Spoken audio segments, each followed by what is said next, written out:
26 Northern Terrafly runway heading runway 5. Clear for takeoff.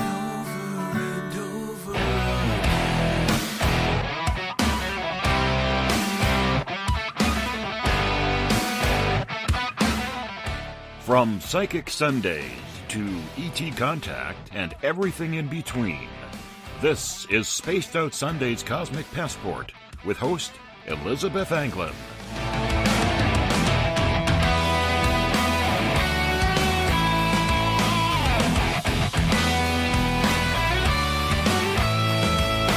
Check it. 2, 3, 4, 5, 6, 7, 8, 9. That'd be great. So guys, smoke now.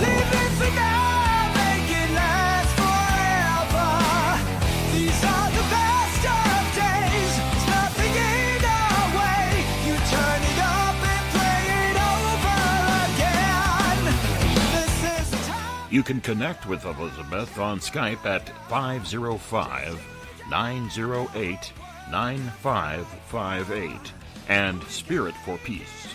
Follow Liz on Twitter at Elizabeth Anglin and hashtag SpacedOutRadio.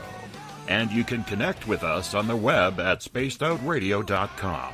I feel the need for speed. You feel it over and over again.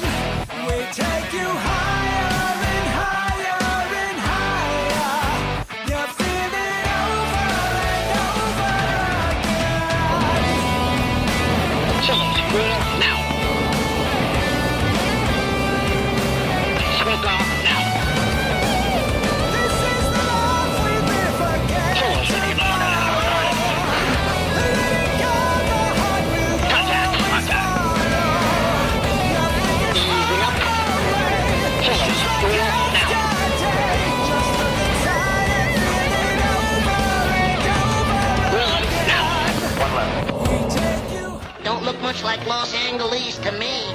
I knew I should have taken that left turn at Albuquerque. Now taking you on a spiritual journey from the desert of New Mexico this Sunday night, here's Spaced Out Sunday's Cosmic Passport with Elizabeth Anglin. Chillers, contact.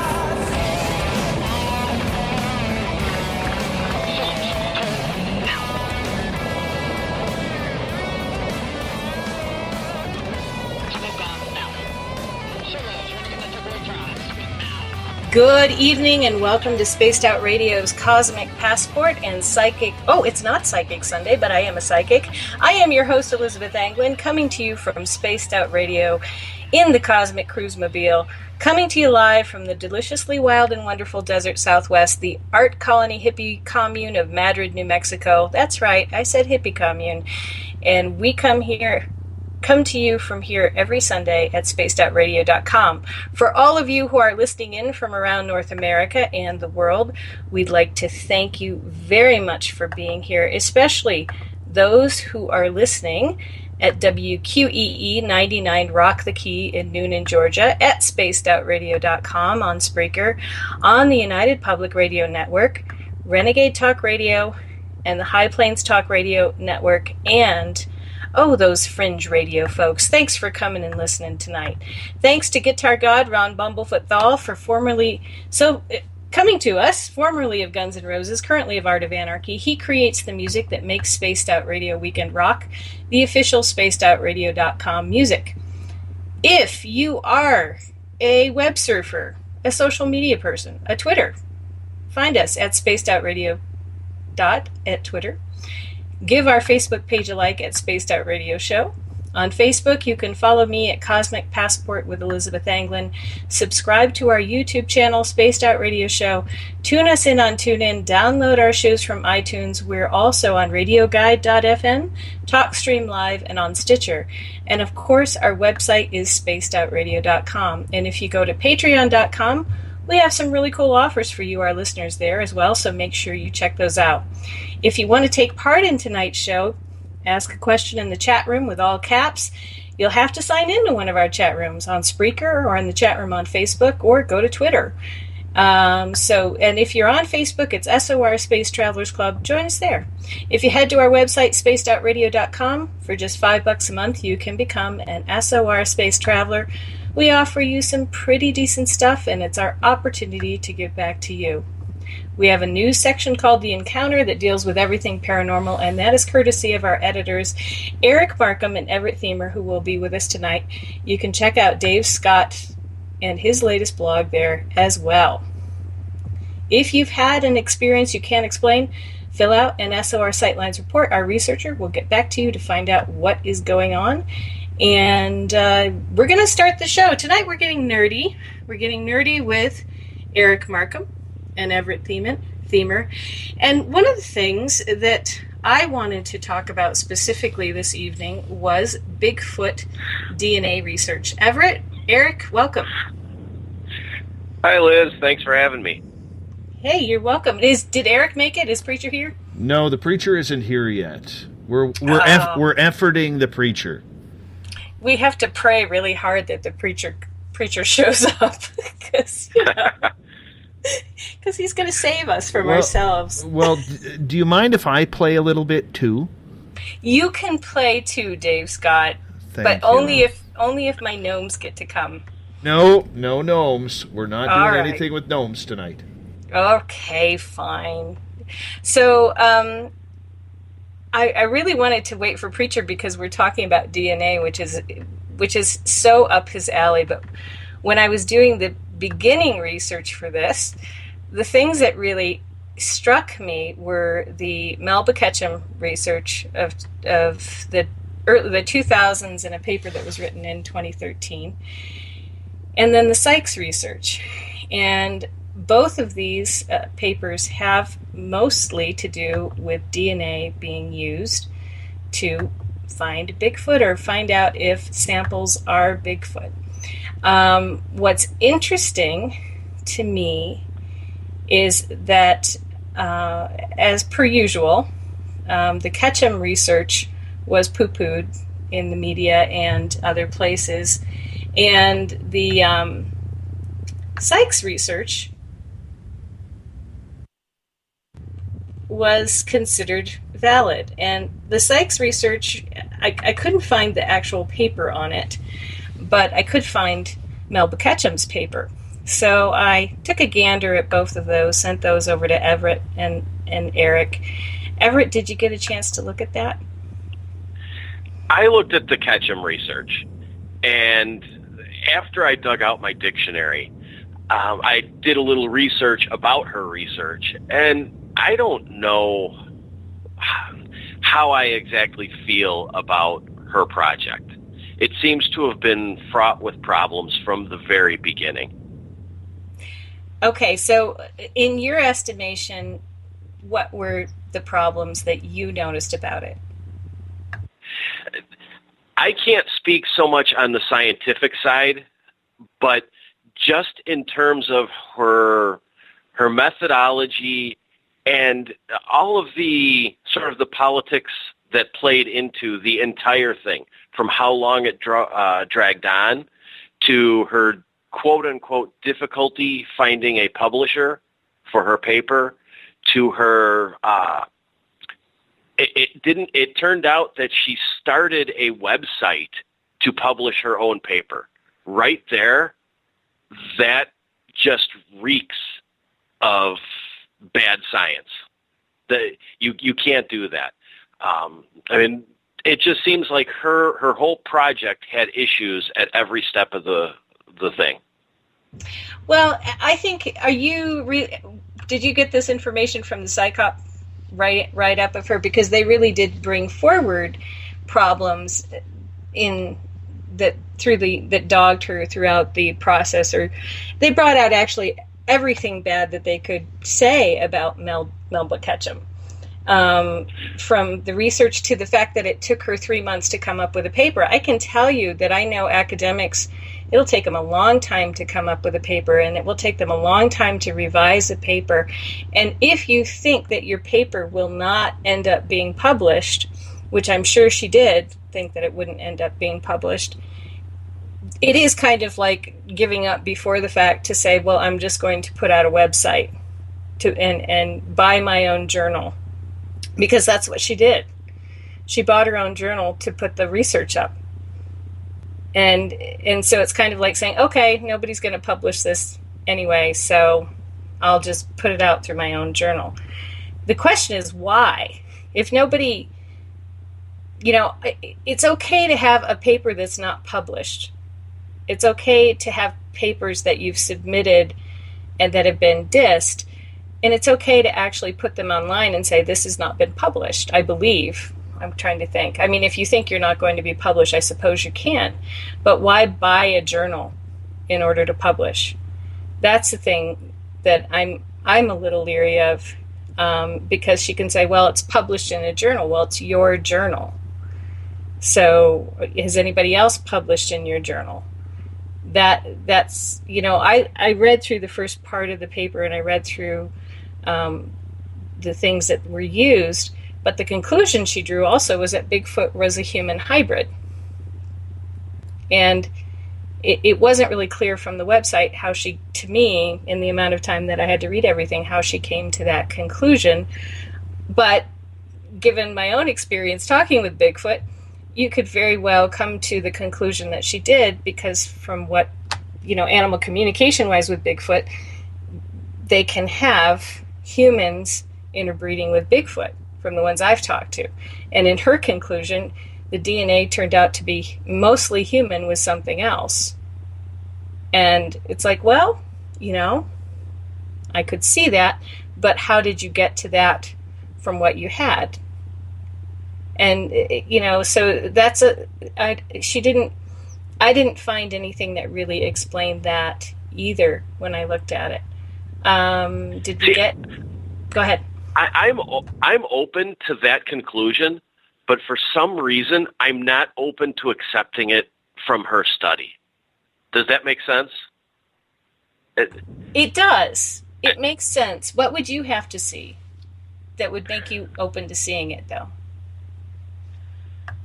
I can live with the paper not being published in a recognized journal. But the idea that she bought this journal, this website, to publish her own paper just looks like an effort to create some false credibility. It would have been better off presented as, these are our findings, take them. I believe that she was actually selling the paper on the website, and that I did get from PsyCop. I checked PsyCop, some blogs, some other places, but I believe at one point she was selling the paper. So here she is creating a sense of credibility to sell her research. And that just bothers me a little bit. I can't quite get past that. And I will admit that I heard a couple of interviews by her when this was first beginning, and she was very much hyping how it was going to change the look of, the Bigfoot field and cryptozoology, and she had all of this information and data that she was going to collect. But in the end, it basically comes down to her selling a paper of questionable results. Well, and it's not reproducible. Like it hasn't been reproduced. So let's go to that. Nobody else has taken the same samples and come up with the same idea, the same conclusion. None of that has happened so far. So yeah, I think I agree with you. Have we got Eric? No, the preacher is in. Yay! Sorry. Yay! Everett. Go ahead, Everett. No, I'm glad the preacher is here, because DNA is one of the many things that I don't completely understand. So Eric, I'm going to catch you up, and I'm glad you're here. Thanks for being here. How are you doing tonight? Thanks for having me in. Oh, a little busy, but hey, nothing we can't handle. Okay, well, if you need to go, just let us know. Oh no, I'll be good. So Eric and I have been looking at the Melba Ketchum DNA research this evening, and I read the methodology, and I read the sample, where the samples came from, And I tried to get, the rest of the paper, and I was wading through things. My question for you is, have you seen this, and what's your take on it as a medical technologist? Well, I remember when this first came out, I got to looking at it, and I think the main thing is, in order for it to be legitimate, you would have to have known, not this is probably, it just seems like they're comparing it against supposed DNA from a Bigfoot. We don't have a benchmark sample. We don't have a verified sample. So basically, I don't care how good the methodology is, you're still comparing it to something that you don't have a baseline for. So now, if we ever get honestly, God, get a Sasquatch, her research may be, good for comparative after the fact, but as it stands right now, I don't see that much legitimacy to it. Yeah, because she makes the conclusion that in the sample, there's a sample that appears to be human, but it has a portion of it that is something else. So she jumps that this portion of something else makes whatever it is a human hybrid of some kind. And the thing is, whatever that something else is, nobody knows what it is. We don't have a clue. So she's making a leap, which would right away be questionable because you don't have a sample of known Sasquatch. I think that makes sense. Yeah, there's no primer. There's no standard. We don't have that. Unless it's in a black lab somewhere from the government or whatever. We don't have a standard. There's not a place you can go on the internet or, and order, the primer DNA. It's just not out there. So without a standard, anything you get, and that's one of the reasons I guess getting the samples in the wild, it's okay in that if we ever do get a certified honest to God specimen, we can always compare these later and, maybe vindicate some of these people that, made their claims. But until we have a certified standard, it's all just, I guess, wishful thinking and, living in la-la land. It isn't science until you've actually got concrete proof and a standard. But Eric, isn't the certifiable definitive Bigfoot DNA going to come with essentially some proof that Bigfoot exists, whether it be a body or something anyway? Because we've had thousands of examples of samples collected that have been, hairs on a tree or dung or a variety of different things, and none of them have been definitive. What's it going to take to get definitive DNA? It's going to actually be a living or dead specimen. You're going to have the entire creature, or, I'm not even sure if they would settle for, like, if you tore an arm off or, or found I think it's going to have to be the entire specimen, alive or dead, in which, we have to collect and then study and then, all the gruesome details, but you would actually have to come up with tissue samples and from a known specimen. It's called like the positive control that you'd make your standard out of. So yeah, it's going to take a whole body. I don't think just a part like a finger or arm. It's going to have to be an entire creature, I think. Do you think then that the entire search for Bigfoot using DNA is sort of a wasted effort? In a way, yes, I do. Because, like I said, if we ever get that that positive control, then we can back type to these other specimens. But until we've actually got something to compare to, they're just interesting. If they come up unknown primate, that's not the same as saying, oh, Bigfoot exists. You've got something that the sequence couldn't be identified with. And there's a lot of reasons why that couldn't be. What about, so one of the things in my conversation with Bigfoot out on the Uncompahgre, on the far western end of the Uncompahgre, there are a lot of canyons that no people go down, and it's very easy to dump a body off the side of a canyon and let the buzzards pick it clean, and all the birds and everything else that comes around.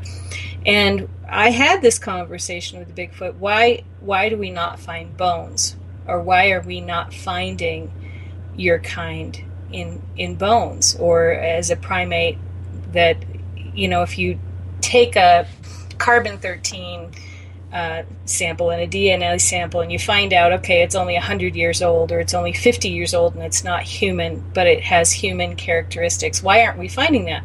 And what I was told was, well, we go to the most inaccessible canyons, we carry bodies there, and we throw them off the edge, and you would be amazed at how great critters are at scattering bones when they're picking them clean at the final stages, besides the fact that these are really inaccessible canyons to most people. And if you wanted to retrieve something from a canyon, you'd really have to be in the right place at the right time to find a body. And this is a Western Bigfoot that's saying this. So another friend of mine was in touch with the Eastern Bigfoot in the big pine. What is the piney place in Texas? It has another name, but I asked them about that. I said, well, we bury them in the swamp, so nobody finds them, and they decay very well. But if we did find bones, would that work if they were carbon dated to not be ancient? Well, I don't think it'd take the carbon dating. If we found, you can tell by general appearance of a bone pretty much its era based on decay rates, mineralization. They've got, thanks to the work up at the dead farm, there's a dead farm in Texas too, but the pioneering one was up in Tennessee, Dr. Bass. They can almost look at a bone and tell, if they know where it was geographically, by looks alone, they can just about tell you how old it is. One of the problems you would have if they use a swamp, swamps tend to be anaerobic, so the decay would be a little bit different there. Kind of like the bog people, where the tannic acid into the peat bog sort of preserves the body, but it also damages the DNA. I guess we'd be better off trying to find one of them in a canyon somewhere. And yeah, as far as how efficient, buzzards are at finding, distributing meat, the bones as they eat. Do a Google search for a clip of I think they call it a sky burial. They practice it in Tibet, I believe, or Nepal, and basically they throw everything out there for the vultures to eat, and they are very efficient and very good. Yeah, and then you add the other on the ground critters, the foxes, the coyotes, that will pick up bigger bones. I mean, I did a sky burial on a 2,500 pound horse, and by the next spring, only his hip bone remained, and everything else had been spread.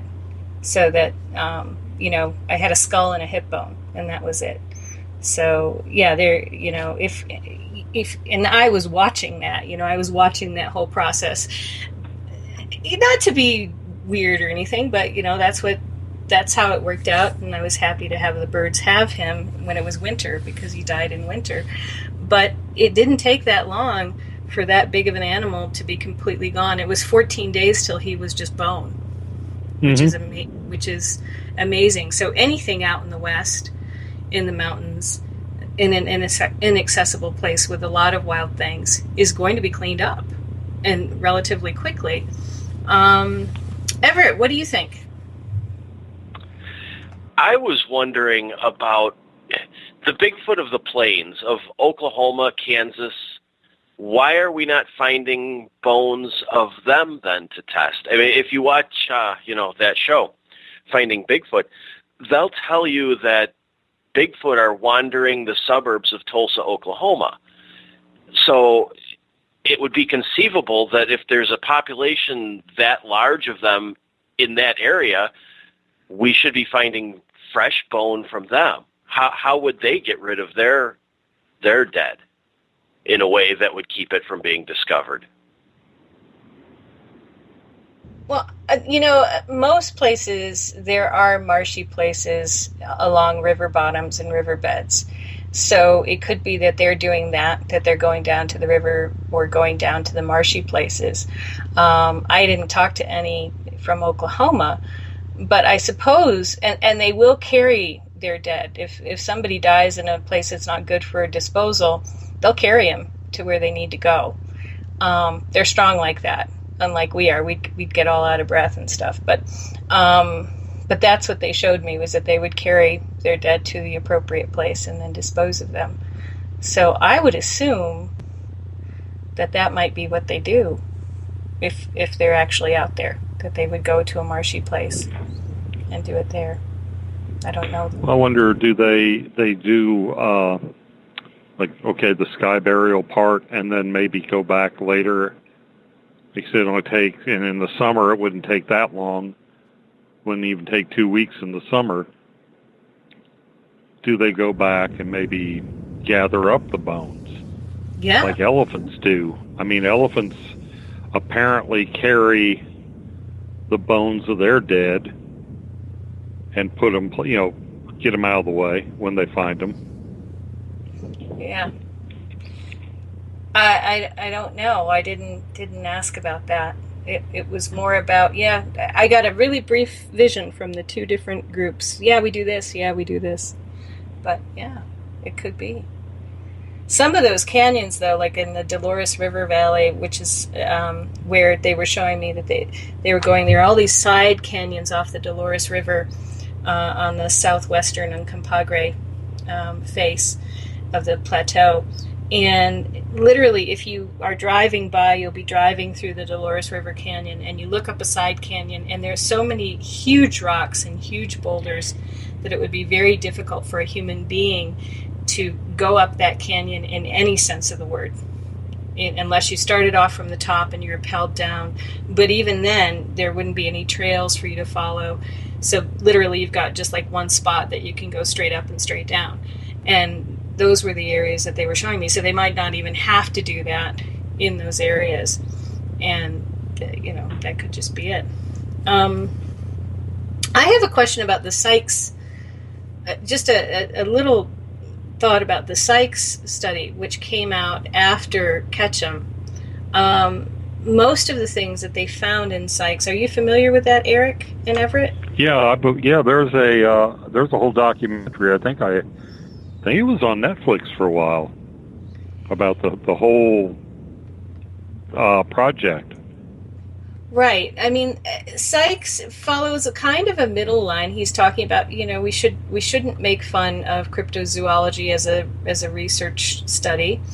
But then he goes on to find a bunch of other samples, other things that the Bigfoot samples are, except one was a human being. And so my thought about that, they had a polar bear, they had a goat-like animal called a sorrel, they had what they thought was an orang pendek. It was, something completely different. So horses, cows... Well, they even tracked down the one in Russia, didn't they? That was supposedly... They had one kept it was supposedly a female Bigfoot, and without getting into gory details, there were offspring involved, and they actually found out that through the ancestry that it was actually somebody from West Africa. That there was no, the original so-called, ape woman was really not an ape woman.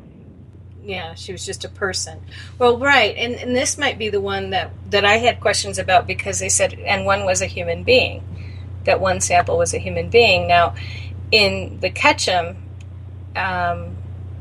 report, she said that hers ended up being a human being that looked like it had some weird DNA in places that shouldn't be there.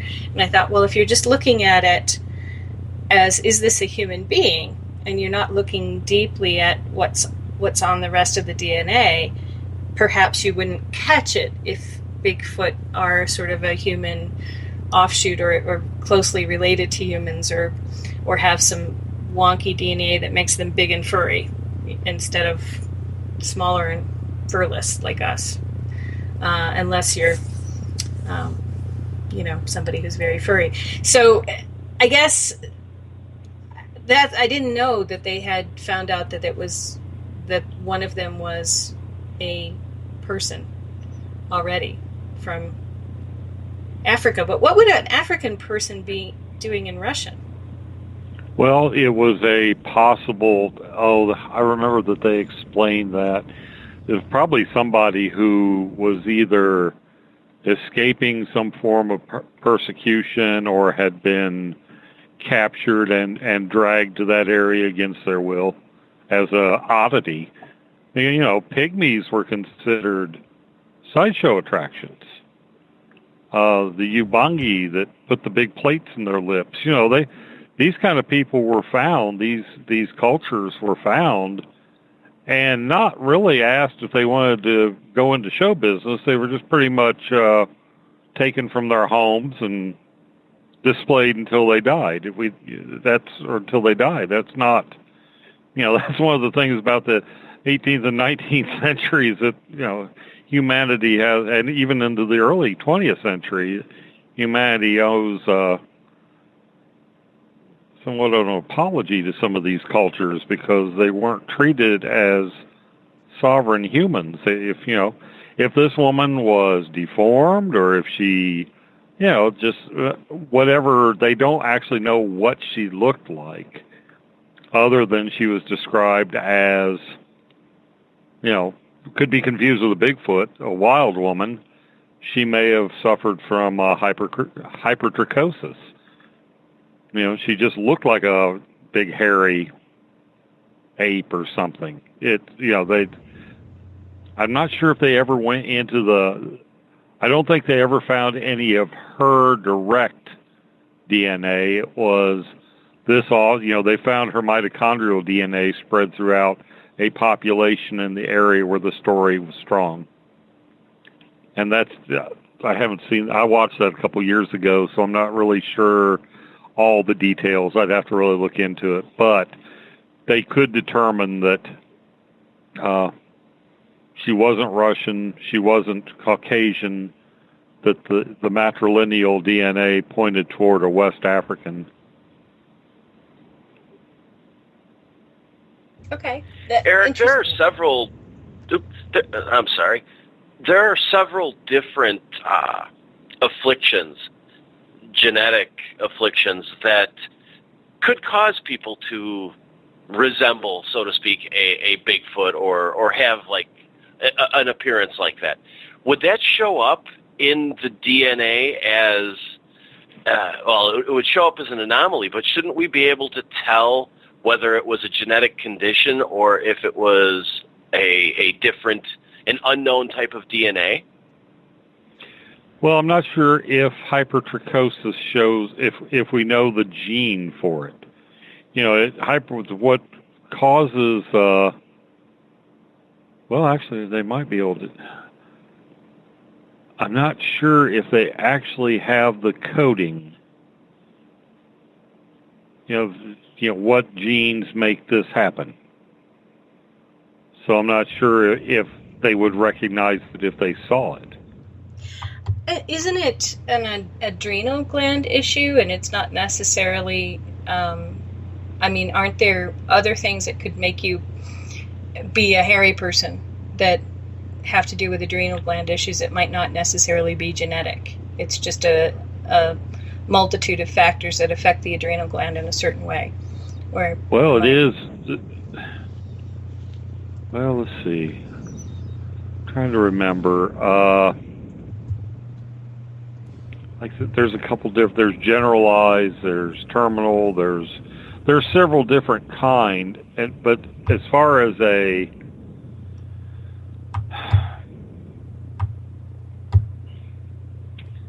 seems like as far as knowing the causes don't seem to be. I mean, it can be acquired. You can be born with it. Congenital. I'm not so sure if they actually have. It's mostly related to like androgen, the sex hormones. Yeah, too many androgens. Hirsutism is a form of like Jojo the dog-faced boy, who was a very famous circus performer. Eventually, I think the hormones, as you get older and the hormones decrease, the hypertrichosis goes away. Okay. There is some genetics on it.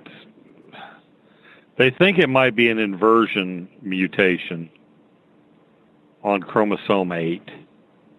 But, there's really, it doesn't hurt anybody other than maybe, well, I'm sure growing up covered hair to toe, head to toes with hair is probably not the greatest existence, but it's not enough to, get them to put billions of dollars worth of research into it. I think they understand some of the patterns of inheritance and that it's sex-linked, like, what's another famous sex-linked? The bleeding disorder, hemophilia.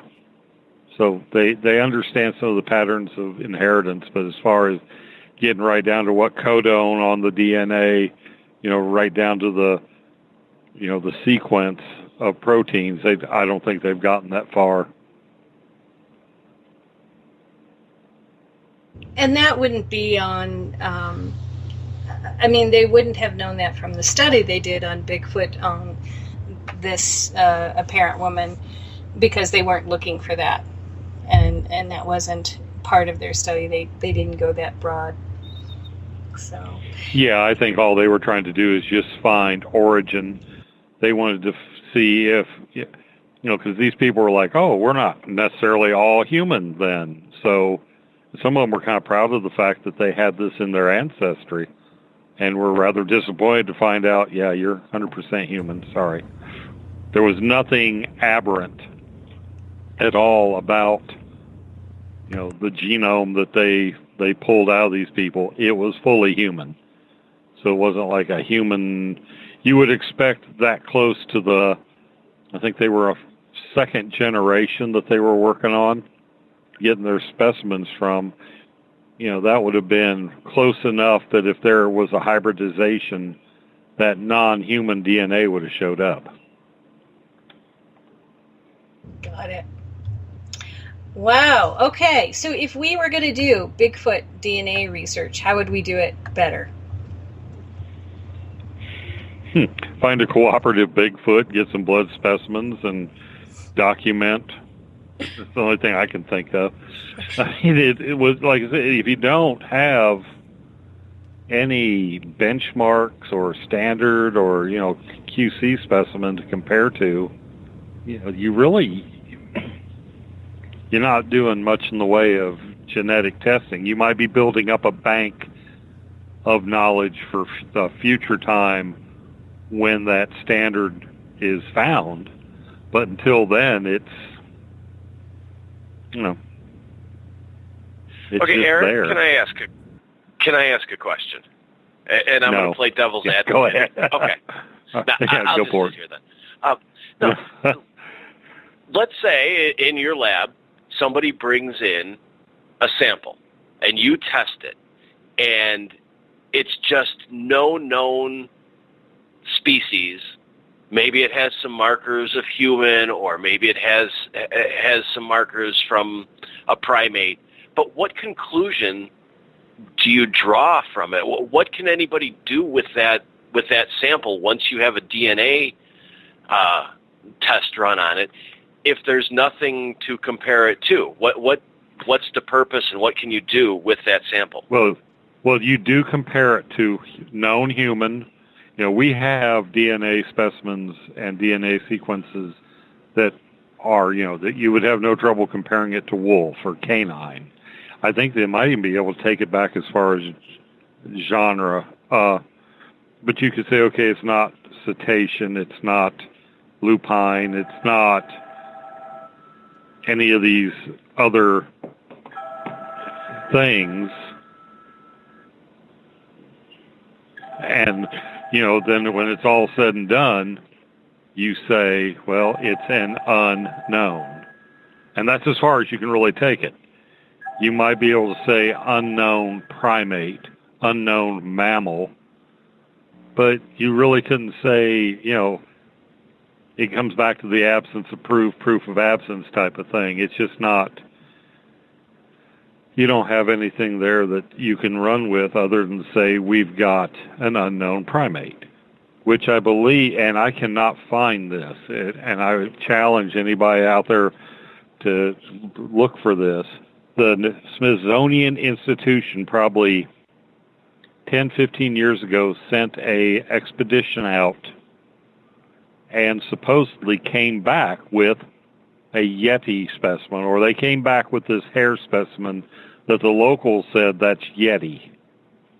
And when it was tested, it came up unknown primate. They compared it to everything they had, and there are similarities, but they, no 100% matches. I cannot find any record of that study, and that was in the, that came out probably in 96-ish, 98 maybe. I used to have the issue, and I can't find it anymore. Dang it. That's and not no saying reference to it. That's not saying it's Bigfoot, though. That could be a tiny little undiscovered creature if it's just a hair sample. It could be an unknown primate that's as far down as in the issue or in that study. That's as far as they could take it. It wasn't human. It was missing something that would have made it human. They didn't go into what was missing, only that as they compared it to everything else, there was no 100% match. Okay, so is this just a human with a weird birth defect genetic mutation, or is it, as it was classified, unknown primate, something unknown to science? That may be as close as we ever got to it. But until we have a standard or something that is a known positive control, that's as good as we can get right now, is unknown primate. You just can't say, well, it's not human and it doesn't fit any of the other genre. Oh, it's Bigfoot. Well, no, you have a specimen that you don't know what it is. That's not an answer in that, or it doesn't say this is definitive of anything. It's just, wow, this didn't match anything else we know. Now, that's why you catalog it, keep it in reserve, preserve it as much as you can, and document it, because eventually maybe you get another one like it. I would think if you start getting unknown primates that match lining up, that's going to point the diagnostic finger a little bit better toward identifying a species. But you got to know where your specimen came from before you can be definitive. Okay, I'm going to show my ignorance here, but how many species of animals are discovered every year? I know that they're still making discoveries, but let's take Bigfoot out of the equation and just, do you have any idea of how many new species are being discovered each year? Oh, I think it's supposed to be in the thousands. And I'm not sure how many, I don't know if they break that up between aquatic species or terrestrial species. It depends on, I guess it's probably there. I would say the bulk of them are probably, deep sea specimens. I'm not sure how many, but I don't know how they break down. Okay. I've got numbers for primates, for new primates. So 25 species were taxonomically described in the decades of the 2000s. So 2000 to 2010 gave us 25 new primate species. 11 have been described since 2010. So that's... Now, one of the things you have to be careful of with taxonomy. I came to the conclusion when I was in college that PhDs that can't get real jobs become taxonomists. And they'll consider, say, case in point, the leopard frog was given a scientific name, Rhinocenocephala. Well, somebody came along and decided that there was something slightly different, and they changed it. So now it's a new species. It's the same old leopard frog, but he gets a new name. So you got to watch some of that kind of stuff. Yeah, I was looking up owls in California for some odd reason. And there's a spotted owl that is pretty much the same owl as that caused the whole hullabaloo in the Pacific Northwest, but it's in California. And it's hanging out around Yosemite. So all of a sudden now you have a spotted owl that's a Strix yosemitosis or something like that. And it is considered to be different than the spotted owl that is just up the street in Oregon. And it's like, really? And it could be that it is different enough, but it could be that, like what you're saying, that taxonomists are saying, no, it's, I've got to have something to do. So this is a different owl. And when you look at a spotted owl is really just a slightly different animal than what you would call around this part of up in the southeast where I live. It's a barred owl. And they interbreed. The barred owls are interbreeding with the spotted owls, and so you're getting, what do you have? Intergrade, then? yeah. I mean, different. you get a I don't know, a tic-tac. Wouldn't that be funny? A tic-tac-toe looking barred spotted owl looked like a tic-tac-toe pattern. That'd be because the spots and the stripes were both being, or you could call it a Morse. Maybe it looked like dots and dashes, so it looked like a flying Morse code flag or something. I don't know. You do get intergrade species though, because in toads you have the American toad, and then you have Woodhouse's toad. They're close enough that they can breed, and you get an intergrade, and you will find identifying traits of both species on a single animal. In the parotid gland, the big warts up on the top of the head on each side, the parotid glands will be mixed. That trait will be mixed. The way the pigment forms around the individual skin warts will be, a mixture of the two different species. That is really, really interesting for a variety of reasons. Everett, what do you think? About what? I'm trying to get away with the fact that I have severe anemia and I can't think of a question. Give me a break. No.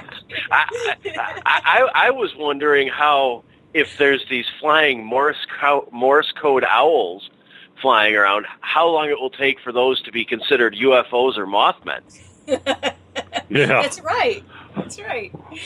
Or they become, you take the intergrade species and convert it into, maybe there's 2 million of each parent.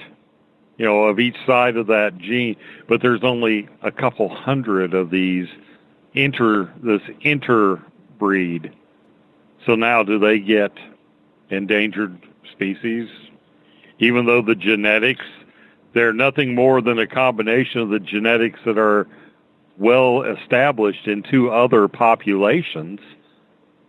But this intergrade species is now, do you consider it a species of its own right? And, if it goes extinct, maybe the intergrade species is gone, but the genetic forebears for both are around in plenty. So are you saving anything, or are you really basically preserving something that shouldn't have been there to start with?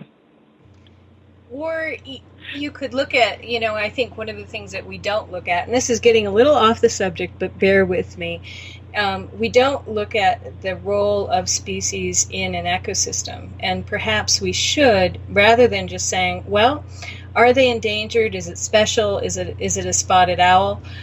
We should maybe look at what their function is within the ecosystem that they come from. And that might be more telling to whether or not they should be protected than what species they are. And if they're serving some function, perhaps we should value that no matter what species they are. Because if you're a hybrid, if you're an intermix, if you're something else and you're doing some function within the greater whole, you're fitting in and keeping the balance, but there aren't a lot of you, I would say that you deserve some protection for doing that job. That's just my opinion, and that's not anything to do with Bigfoot, because we don't know what does Bigfoot do. That's a good going back to Bigfoot. The reason I didn't have a thought there is because, Eric, what you had said about the species being close enough to interbreed, I kind of went on my own tangent in my head about all of these people and rumors of interbreeding of apes and Bigfoot with humans, creating super soldiers and different creatures. So I apologize. I just kind of got lost in my head there.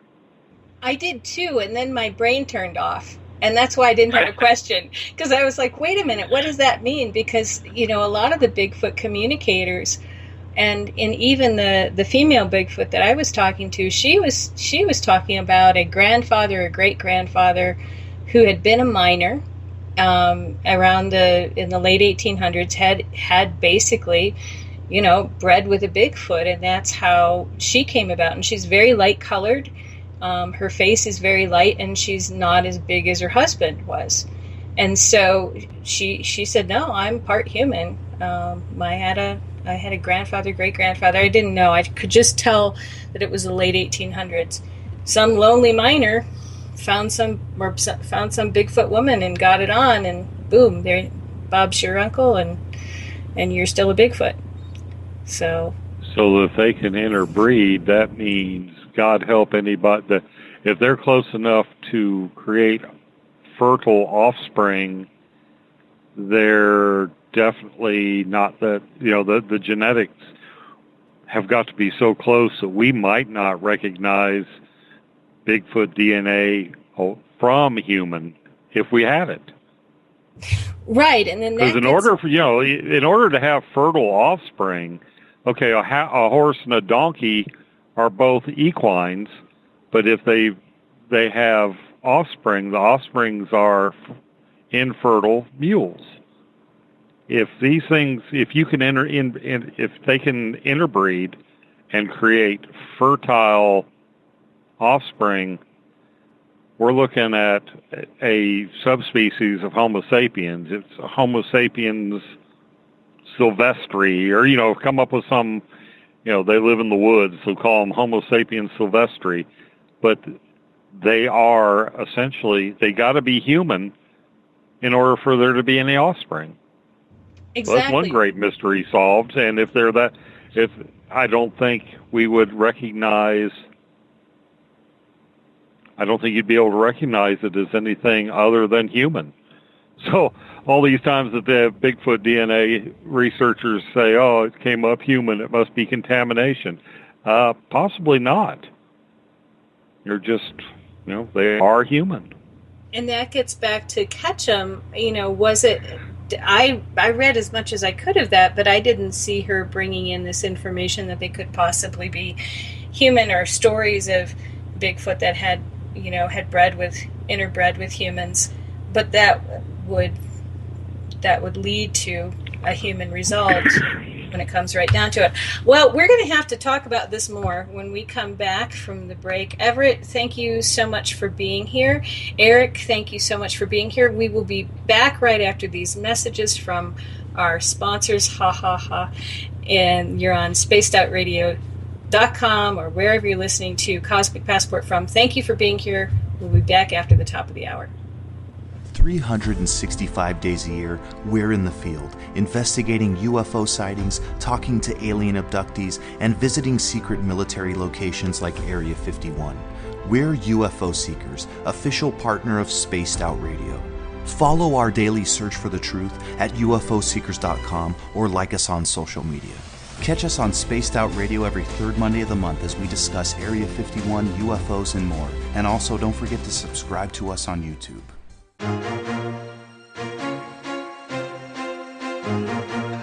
From coast to coast to coast, Blacklight Uncharted is taking on the paranormal across Canada. From ghostly hauntings to the UFOs flying above in conjunction with MUFON Canada, we're closely investigating what's going on in the northern skies and checking out the apparitions that walk among us. Check out our videos right here at spacedoutradio.com. We want to know your thoughts, we want to hear your experiences, and we want you to share your stories. The answers are out there, and we intend to find them. Would you like to become one of our space travelers? All you have to do is click on the Space Travelers icon at spacedoutradio.com. For only $5 a month, you can get access to some great prizes, as well as private monthly shows, newsletters, and a members-only section on our website. Become a space traveler today. It's paranormal news at its finest. Welcome to The Encounter. At spacedoutradio.com, The Encounter online is SOR's trusted news source for everything weird and strange going on around the world. This is news editor Eric Marcum. Our team of journalists are scouring the planet for those strange stories that rarely make the mainstream. No fear-mongering or fake news here. Head over to spacedoutradio.com and encounter The Encounter. Want to learn more about aliens, cover-ups, conspiracies, cryptids, and the paranormal? All you have to do is tune in S4 as we take over the Spaced Out Radio night, starting at midnight Pacific, 3 a.m. Eastern, each and every Saturday night, right after Spaced Out Saturdays. Hi there, this is Eric Cooper from Forest Moon Paranormal. Join me, Corey Ruiz, and friends as we discuss the hot topics of the night. It's fun, entertaining, and as dark as the night. Find us at spacedoutradio.com.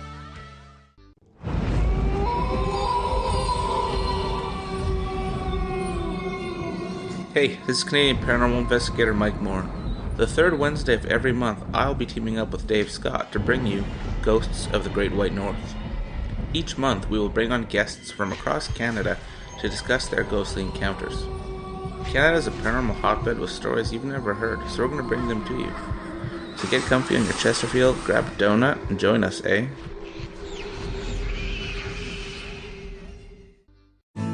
Are you an experiencer? Have you had run-ins with strange creatures you can't explain? ETs, Dogman, Bigfoot, werewolves? They're enough to scare the daylights out of anyone. Hi there, I'm Butch Witkowski from your Cop. And on the last Monday of every month, you can listen to me and the host, Dave Scott, talk about the weird and the strange being reported on Spaced Out Radio. I'm going to bring my investigations and sources, you bring your experiences, and we'll figure out the rest together. Strange Days on Spaced Out Radio. Come tune us in at spacedoutradio.com. Have you had an experience you can't explain? Had a run-in with ghosts, maybe Bigfoot, or seen lights in the sky? Hi, I'm Mike Schmidt from the SOR Sightlines. I'm here to investigate your sighting. Head to spacedoutradio.com and fill out a report on the Sightlines. All your information is 100% confidential, and I will help you figure out what you've been seeing. File your report and let's find out the answers together. We're getting strange on Saturday nights. Hi there, this is Dave Cruz, and each Saturday, starting at 9 p.m. Pacific, midnight Eastern, I will take you on a tour of the weird and obtuse on Spaced Out Saturdays, from aliens to Sasquatch and every tinfoil hat in between. We got you covered. Join us at spacedoutradio.com for Spaced Out Saturdays. See you there. Are you interested in advertising on Spaced Out Radio? Head to our website at spacedoutradio.com and click on our advertising tab. There, you will find an assortment of ways you can get your product out there with us, from radio commercials to banners and social media. Have a product you like our hosts to endorse? We can do that too. Visit spacedoutradio.com for more details. From British Columbia to Northern California, Pacific North Weird has Cascadia covered. Check out our feature videos at spacedoutradio.com, where I, Vincent Zunza, and my super sleuth partner Alexandra Sullivan track down the weird and strange stories from around the Pacific Northwest, from Bigfoot to Mel's Hole and everything in between. This is what makes life exciting. So why report the normal when we can report the Pacific North Weird right here at spacedoutradio.com. Don't have time to listen to Spaced Out Radio live? Wherever you are, the car, the office, the shower, or even if you're traveling, we're right here for you. Each Spaced Out Radio show can be found on iTunes, TuneIn, and on our YouTube channel, Spaced Out Radio Show. It's the perfect way for you to catch up on our shows. For more information, just head over to our website, spacedoutradio.com, and tune in to us today. Looking for nighttime adventure? Old school radio that delves into everything out of the norm? Then check us out at Spaced Out Radio. This is Dave Scott. Every Monday through Friday, starting at 9 p.m. Pacific, midnight Eastern, we're going to take you on a wild ride ranging from conspiracies to true crime and every ghost, alien, and Sasquatch story in between. We're always live and we're always interactive with you. So join us at spacedoutradio.com, where together we own the night.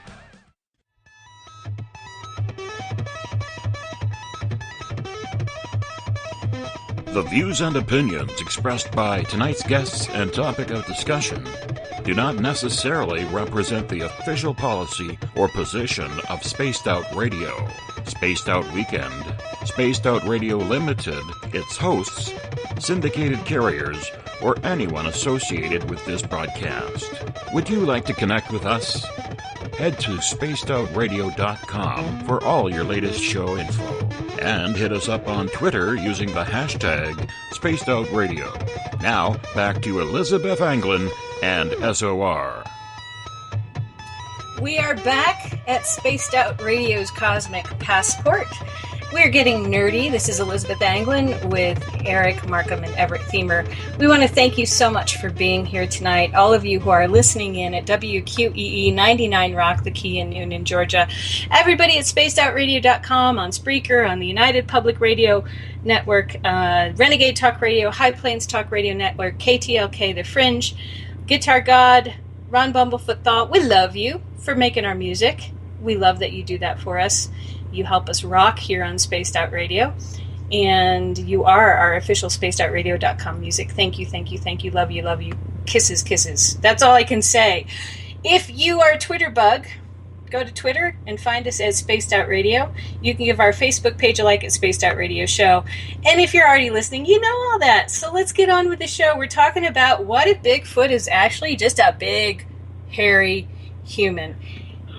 Eric, if Bigfoot is a big, hairy human, how would we scientifically approach that as a research subject without being laughed off the face of the planet? Well, you would have to come up with known hybrids. You'd have to find... You're going to have to find somebody who is that intergrade, that hybrid between the two, and work on it from there. That might be the best way to go, because then you've got a known specimen. You're working with somebody who's got a different DNA makeup, or not so much. It wouldn't be a DNA. Their DNA wouldn't be so much different as the expression of the genes would be different. We've got introns, or we've got these, even, modern humans, they do the DNA, and there's these sequences called introns that, what do? or, you know, we call it junk DNA, just because they don't know what it codes for. And you might be able to approach it from that angle, trying to build up a genomic database without getting laughed off the face of the earth. I think whenever you get to anything, that's a bad thing about modern science. It's gone so far to the extreme that there's no imagination left. You know, basically, if your research isn't going to make some pharmaceutical company a buttload of money, they're not going to, you know, you can't get it done. I agree. And what's interesting to me about this possibility, I suppose, if you wanted to do it as a flight of fancy, say you're an academic, you have your own money, you have your own research money, you know, most institutions will give discretionary funds to academics. And especially if you're a department chair, you'll get discretionary funds. It really depends, and if you have tenure. So suppose you wanted to use your discretionary funds for unpopular research, like Bigfoot research. I am thinking that, you know, perhaps long ago in some history, there was a subset of humans that turned out to be, they had what was thought of as a disease like leprosy. And suppose there was some group or some place in our history that said, okay, you're taller and you're furry, there's something wrong with you, we're going to separate you out, you can go live in your own ghetto. Or you can go live in this colony in the mountains. I mean, would it make sense to go back in time and look for a link between a subset of human beings or human beings that might have been ostracized from, you know, furless people? Or would we just be too far beyond that? I think it would be too far away to, I think we've come so far, it'd be awfully difficult to find that. I mean, you might be able to, you know, the problem with something like that is you're probably talking prehistorical in that, you know, before humans tried to keep records. Or, you know, maybe even, we might have seen it, because there are so many cave paintings, and there's some out west that depict of like a hairy man creature. We're not sure what that tribe was trying to represent. So, you know, the proof of existence might be in front of us, but nobody knows how to interpret the pictograms or the language or even the story, if it's an oral tradition. Well, the Cherokee did have an oral tradition of the boogeyman or the booger man, and he was described as being, he looked like a Bigfoot. He was tall and furry, and he would take you away. You're in North Carolina. Have you heard this? Oh, yeah, and actually, my people actually, the mythology within certain branches of it, the hairy man was considered shamanic and a good, you know, they were actually considered to be acceptable mates. They weren't looked on as animals. They were looked on as different, but they were not undesirable as mates because there was a perceived strength and a medicine identified with them, that it was good for your tribe or your branch of the tribe to have that connection. It's like being in good with the mafia, I guess. You know, it wasn't considered a taboo like out west. It's the Plains Indians, and as you move further out west, apparently there's more of an adversarial relationship between the hairy man and the tribes in the First Nations, in that they're considered brothers, but brothers at a distance, like the in-laws you really just soon not have come to your house kind of thing. It's just over here on the East Coast with I forgot which band of Cherokee it was, or it might not just have been a single band, but there's a completely different relationship. Now, if we're talking another subspecies of the subspecies, is why you have this difference in the acceptability of crossbreeding. I don't know. Of course, we don't. It's all chalked up to oral tradition and folk myth, but too many of those things. Let's not forget, 150 years ago, the mountain gorilla was considered a myth because, what do those savages that live in the jungle know about animals? It takes a real British explorer to be able to identify an animal, and then lo and behold, oh crap, there really are gorillas. Of course, you had to hunt and kill a few million of them and bring them back or a few thousand of them, bring them back to England to dissect. But that's why I'm hoping we've come far enough along that if this species is discovered or revealed, that we don't make the mistakes we have in the past. Just how many museums have specimens that were, they're over 100 years old now, of course, from the 1890s, the great era of exploration where, let's bag a brace of mountain gorillas and chimps and maybe a pygmy or two.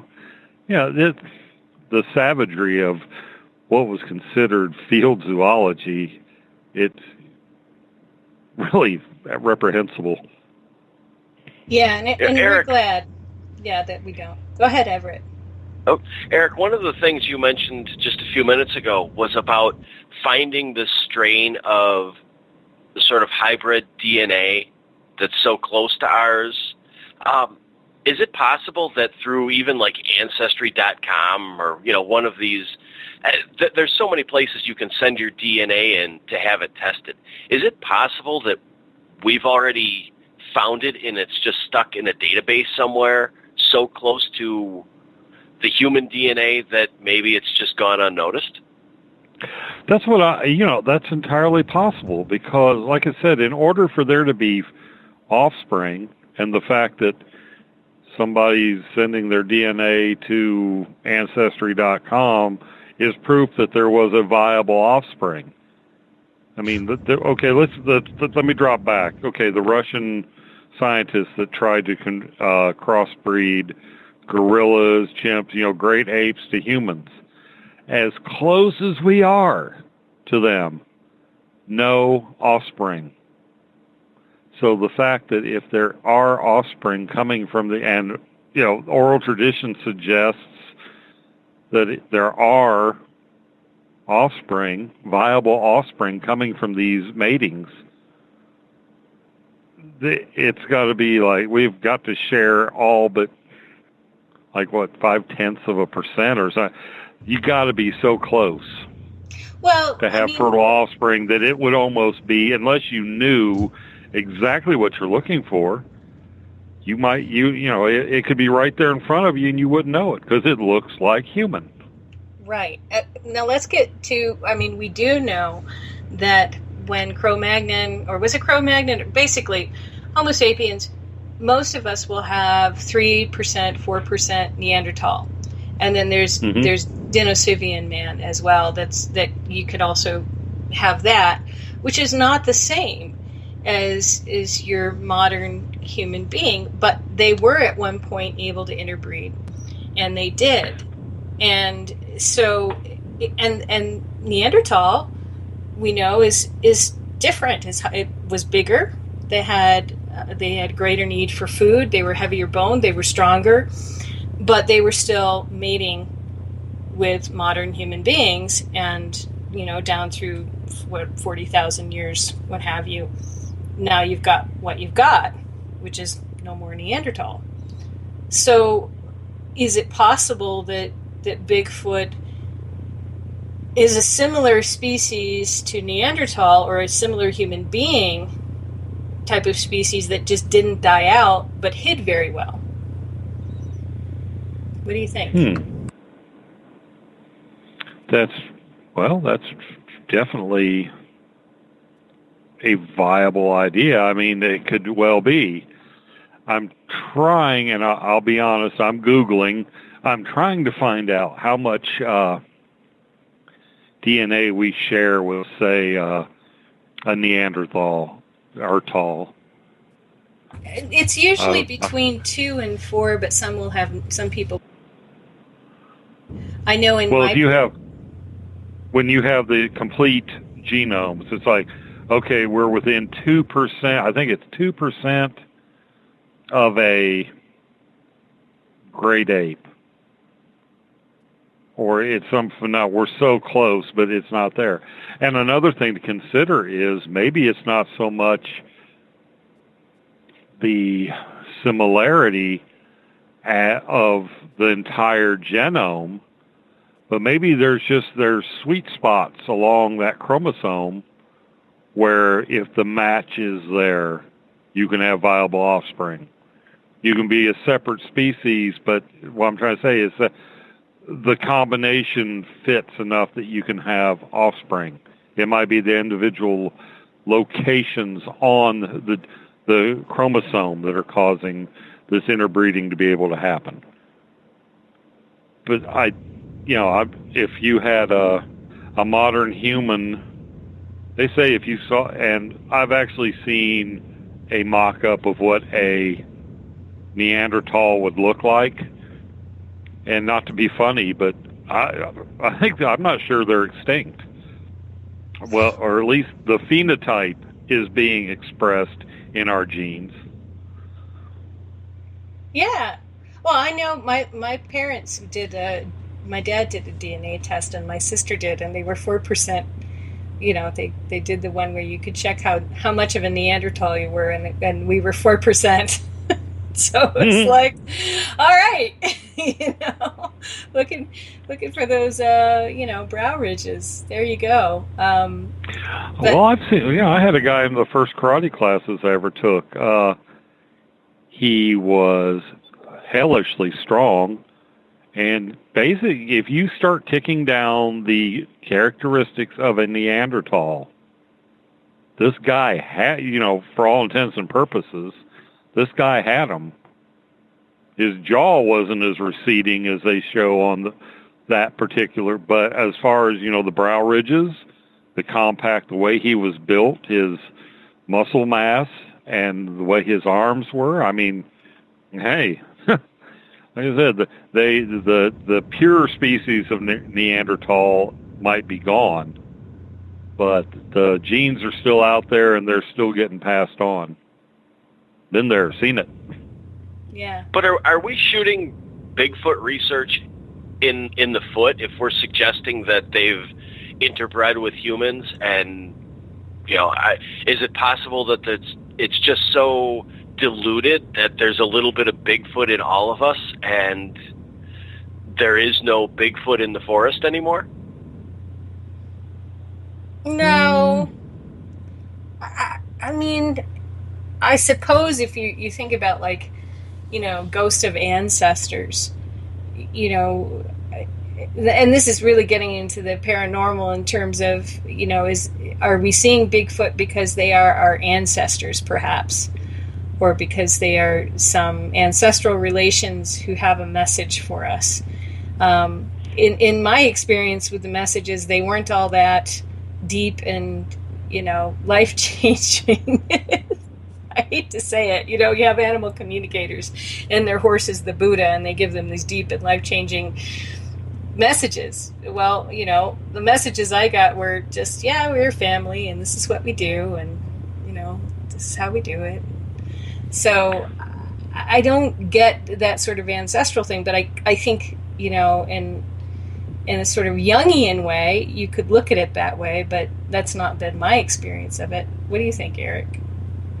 Well, I'm thinking if we ever get that Bigfoot or that known Sasquatch, it's going to be a closer than 98.8% match.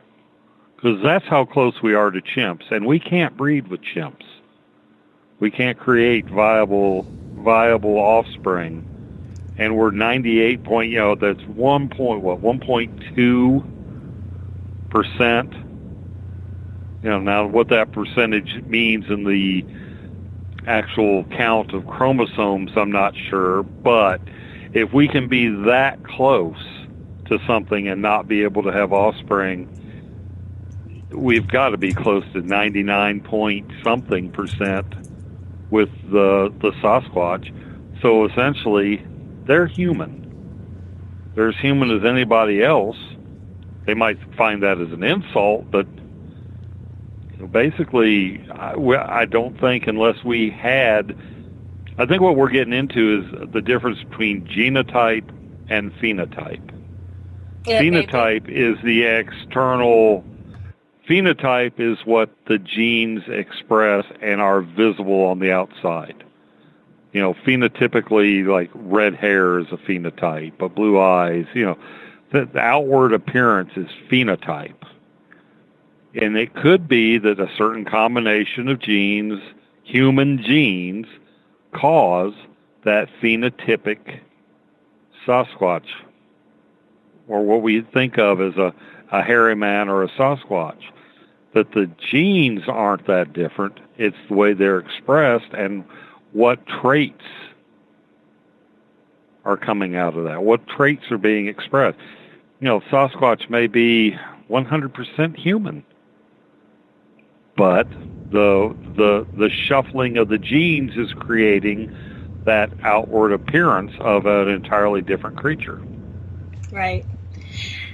Well, think about how many ice ages have we been through where you would have island populations of human beings. So you have an ice age, and perhaps in between ice ages you have an expanse of human beings, repopulating places that were covered by ice. And then all of a sudden the ice age abates and you have warming, and they're back together again. Can you hear me? Yeah. Okay, good. Yeah. So if in one of these ice ages, for example, you had a human phenotype that was separated from everybody else, or you ended up with a greater number of individuals that were taller and stronger and hairier, and they ended up in an island during the Ice Age, an island of a place that they could live and breed and populate that little island. Ice Age abates, all of a sudden they can spread. Could that be what happened? Well, there's actually, they use that, anthropologists use that very theory, the isolation theory? Yeah. I'm rusty on my anthropology, but it's entirely possible that you have. It's just like on the Galapagos Islands where you have all these finches that have adapted different ways. If you have two breeding populations of, say, anything that breeds, and say the hairy people are the ones that got the crap end of the stick and got, isolated where it was colder and harsher conditions, those genes are going to be the ones that pass on, and those are the offspring that are going to live and pass on those genes. Where, say, us hairless ones, or mostly hairless ones, got the better end of things, and we got separated from that other, our cousins down in the tropics, or where it was warmer. Having a bunch of body hair wouldn't necessarily be a survival advantage. So if you just take straight Darwinism, Darwinistic evolutionary traits or theory, you could have these two separate, human branches, co-evolving at the same time, just based on the environmental conditions that they were stuck in. Okay. In an island population, though, how much, Eric, do you think the smaller gene pool would play into things like giving an appearance of looking like a Sasquatch or a Bigfoot. I don't want to be politically incorrect, but with the smaller gene pool, you have a higher likelihood of genetic deformities, that kind of thing. Could that play into people looking like or being mistaken for or just advancing as a Bigfoot? Oh, absolutely. You could have, there's a human trait called acromegaly. Now, say these say you had a carrier of the acromegaly, which the bones keep growing. These people have, continuous bone growth, like on their heads and stuff, their whole life.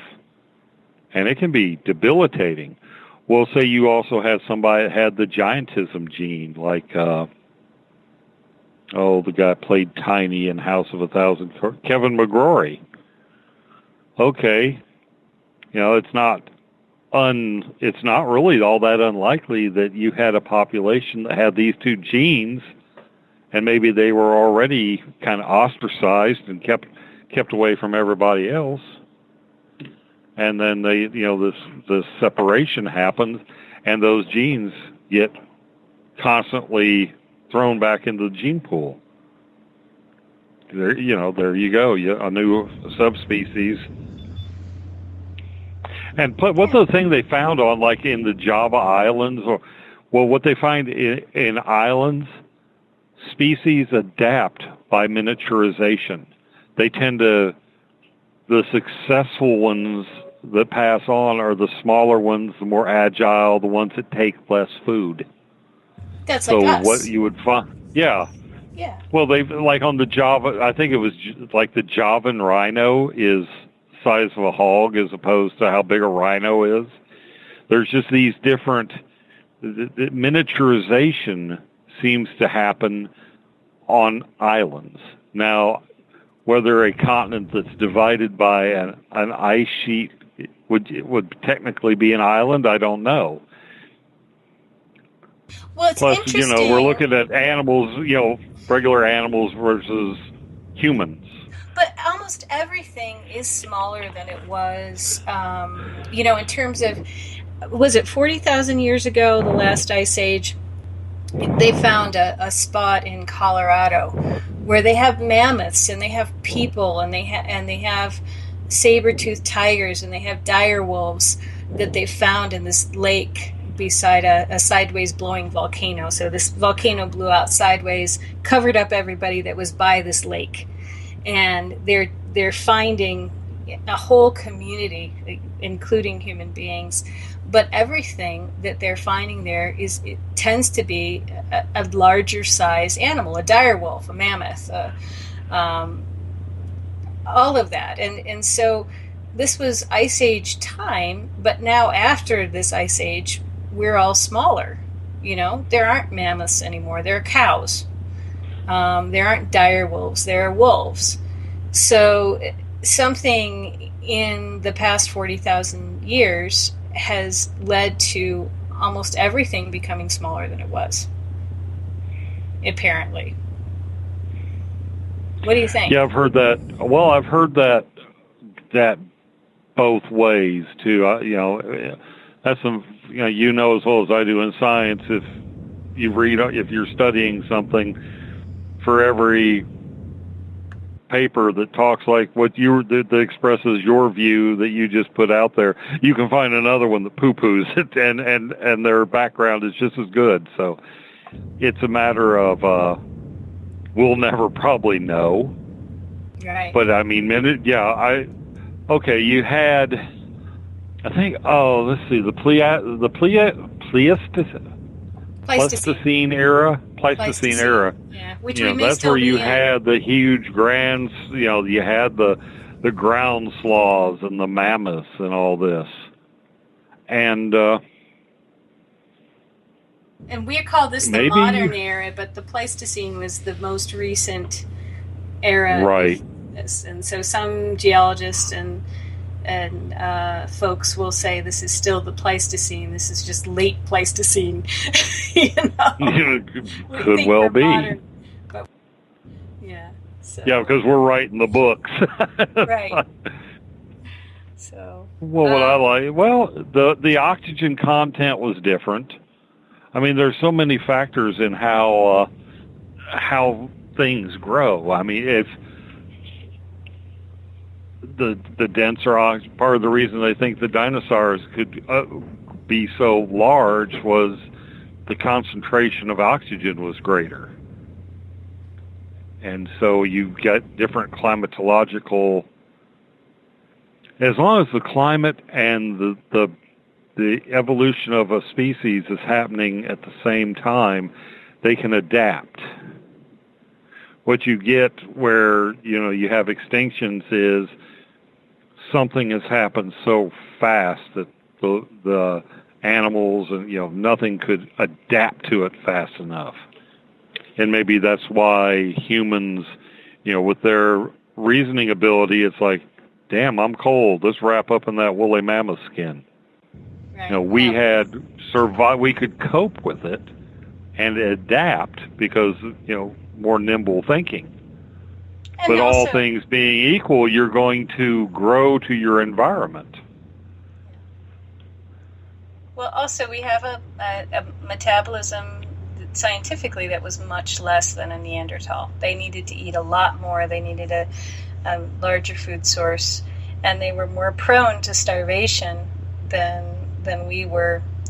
Just the way that they were, whether or not they could adapt, they needed more food than was probably available when the ice advanced. And the water receded. There were areas that water receded from. So I don't know. Maybe this is an island population that stayed hidden. I have a question from the chat room from the SOR Space Travelers. Michael McNeil has a question for Eric and myself. Have we read Ketchum's research papers and have you talked with her? I have not, but I will take a vote. Do you think it's a good idea that we ask her to come on and have a talk?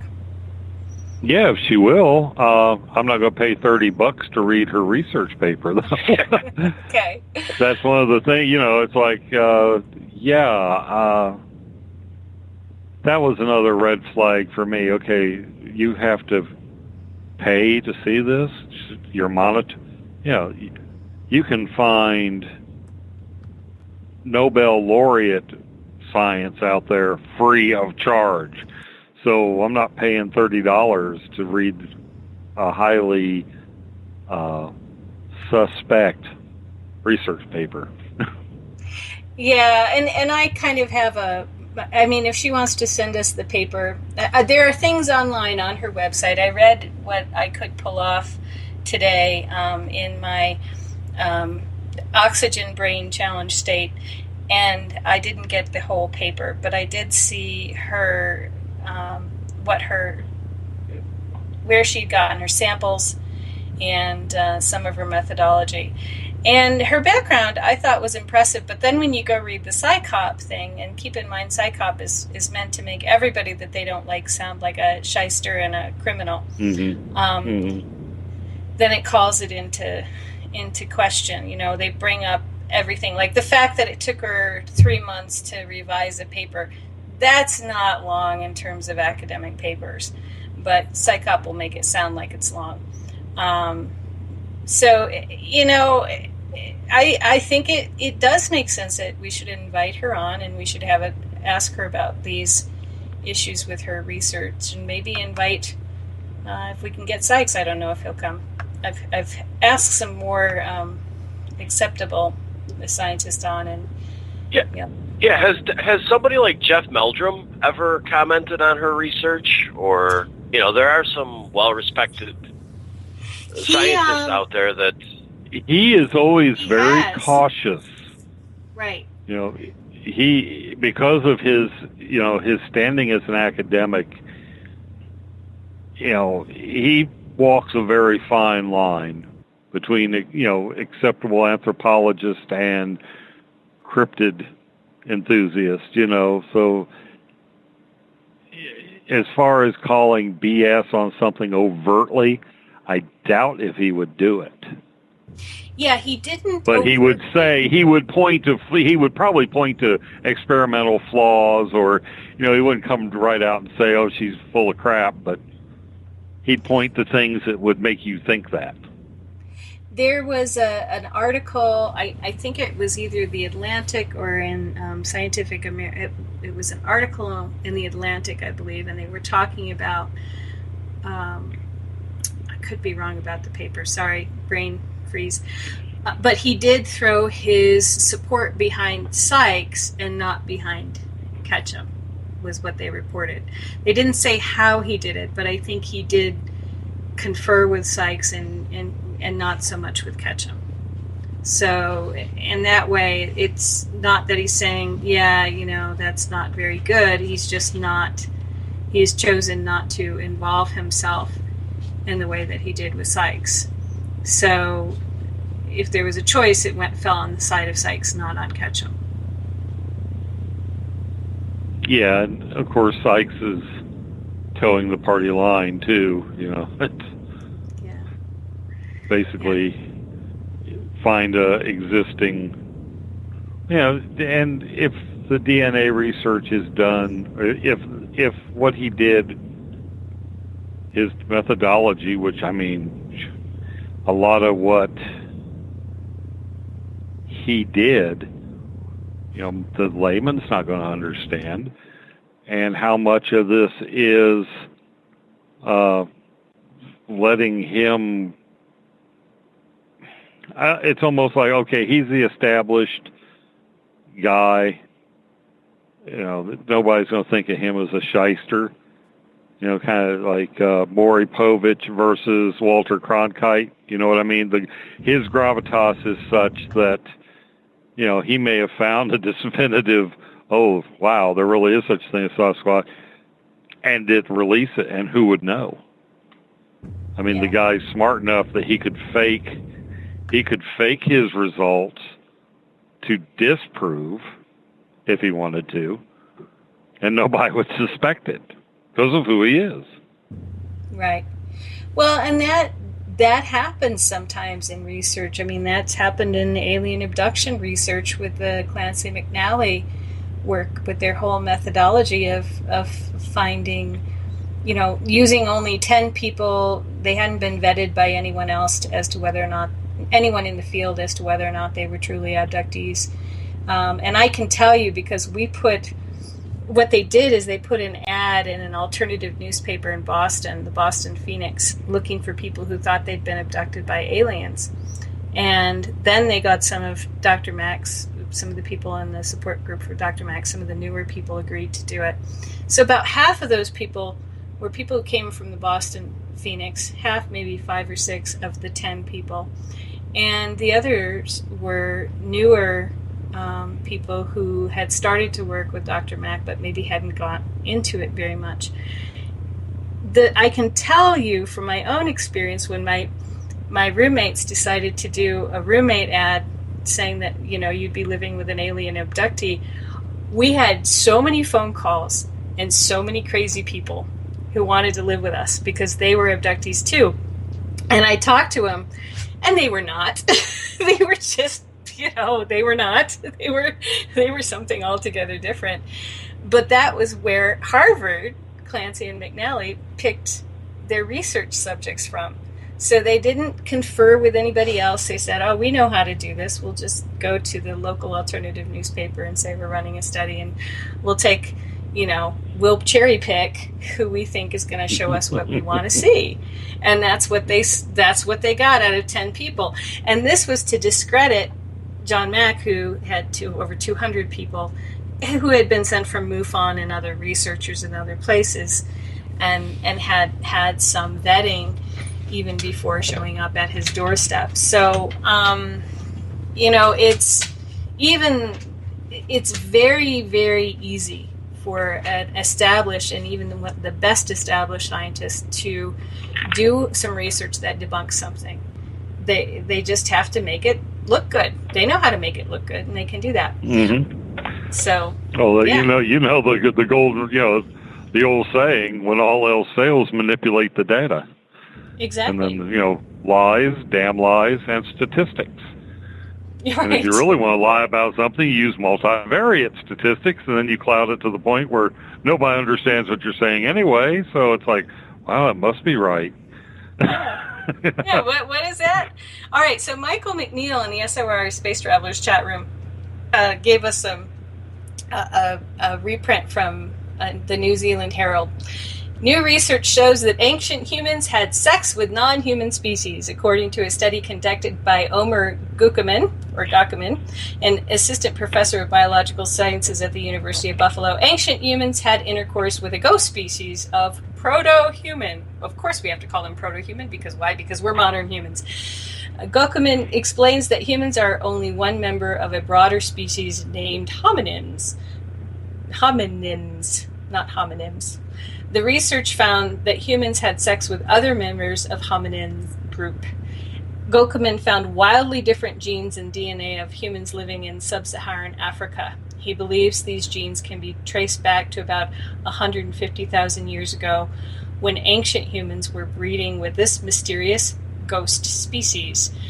This other species is referred to by the scientific community as a ghost species, as there are no known fossils of it that can be analyzed. It seems that interbreeding between different early hominin species is not the exception, it is the norm, Guckerman said, quoted by The Sun. Based on our analysis, the most plausible explanation for this extreme variation is archaic introgression, the introduction of genetic material from a ghost species of ancient hominins. So we should maybe talk to this guy and say, well, where did it end up, this DNA? And Robert White says, darn New Zealanders can't stop sticking it in anything that moves. I think he's Australian.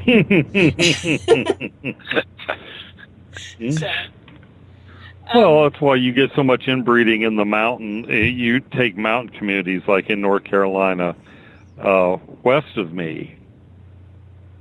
There's maybe 5 family names, and I won't, I'm not going to call anybody out but you're a sexually mature man and woman, and you're the closest neighbors. You're 10 miles away from each other, and you're the closest ones.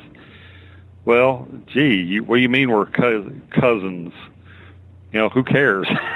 And the idea is that you can have unintentional interbreeding.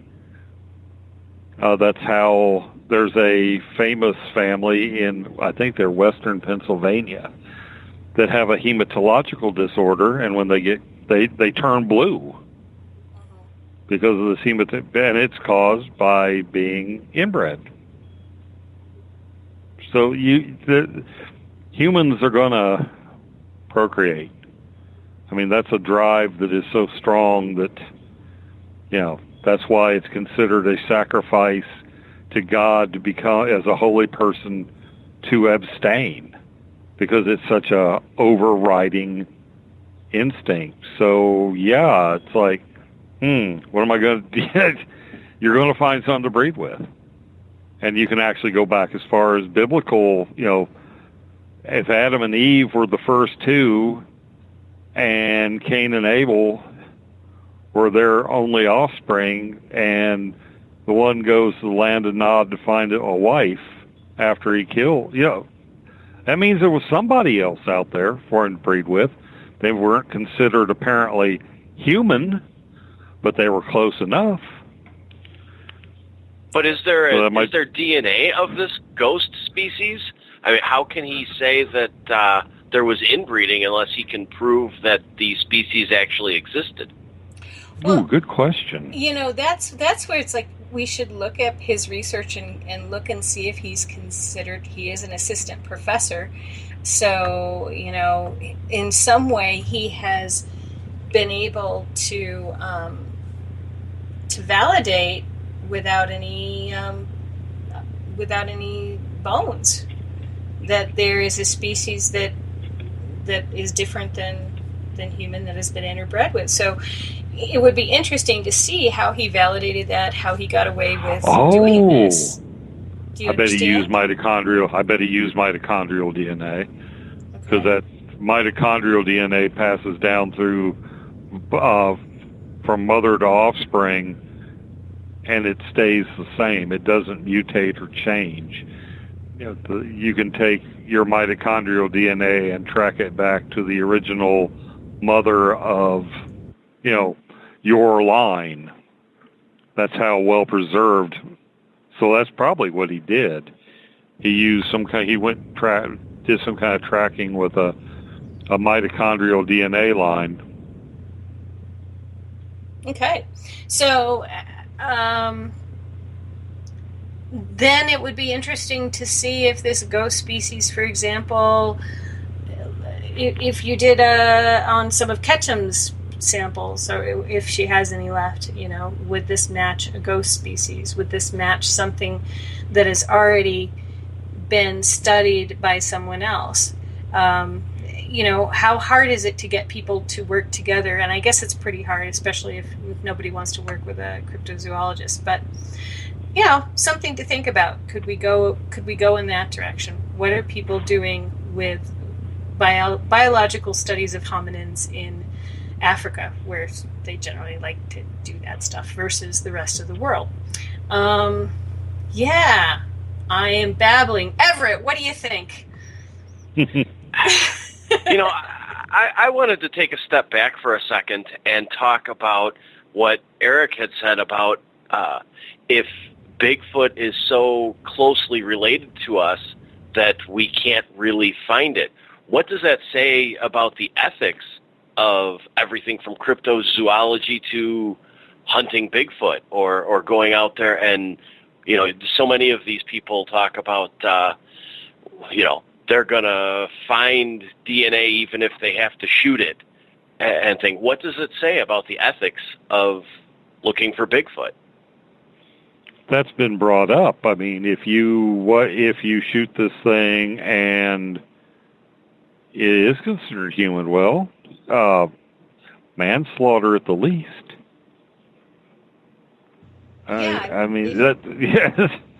But if you're an undocumented alien human in the United States at this point in time, where are you going to end up? That's the thing. I would say capture if you could, not shoot, because it would be wrong. It would definitely be wrong. Let's not. But what if you're out in the woods and you do run into this creature, and maybe you're not Bigfoot hunting, maybe you're out there and you have a gun for protection from wolves or cougars or anything else, and you see this thing and you're in fear and you shoot it. If it doesn't look like a human and you shoot it out of fear and trying to protect your own life, where is that manslaughter, though? No, I think there's actually a protection. There is some kind of a clause in there about, like, you can kill an endangered species if it's about to kill you, type of thing. Being able to defend yourself. I don't think it's going to stand your ground, but it's something similar, that if you're in fear of your life, because there's hunters that get away or use that as a excuse. Well, it was attacking me. Well, that's, you shouldn't have been where you could be attacked, with known animals.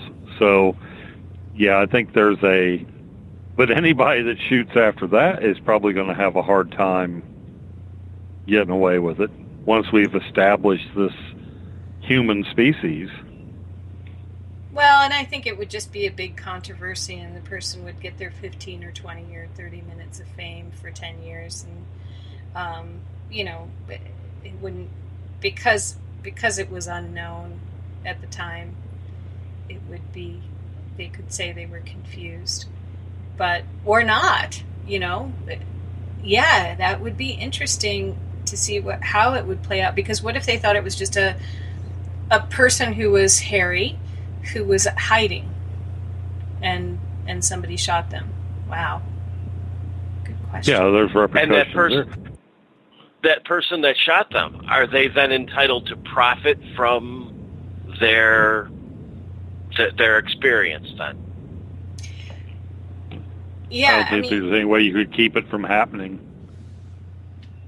No, I don't think. I think they would tell their story no matter what. Oh my goodness. Okay, so we agree that we should have Melba Ketchum on if she'll come on to talk about what's going on. And we're going to come back. I'm starting a little bit early because I want to get you prepped for the next subject, which is near-death experience science. And I had a really interesting read of near-death experience science, of which there is not much.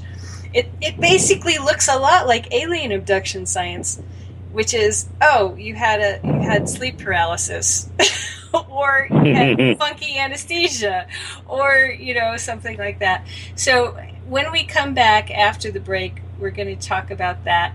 But before we do that, Eric, do you have any last thoughts on Bigfoot DNA science, or how Bigfoot science could go forward? I think it's just going to... I think instead of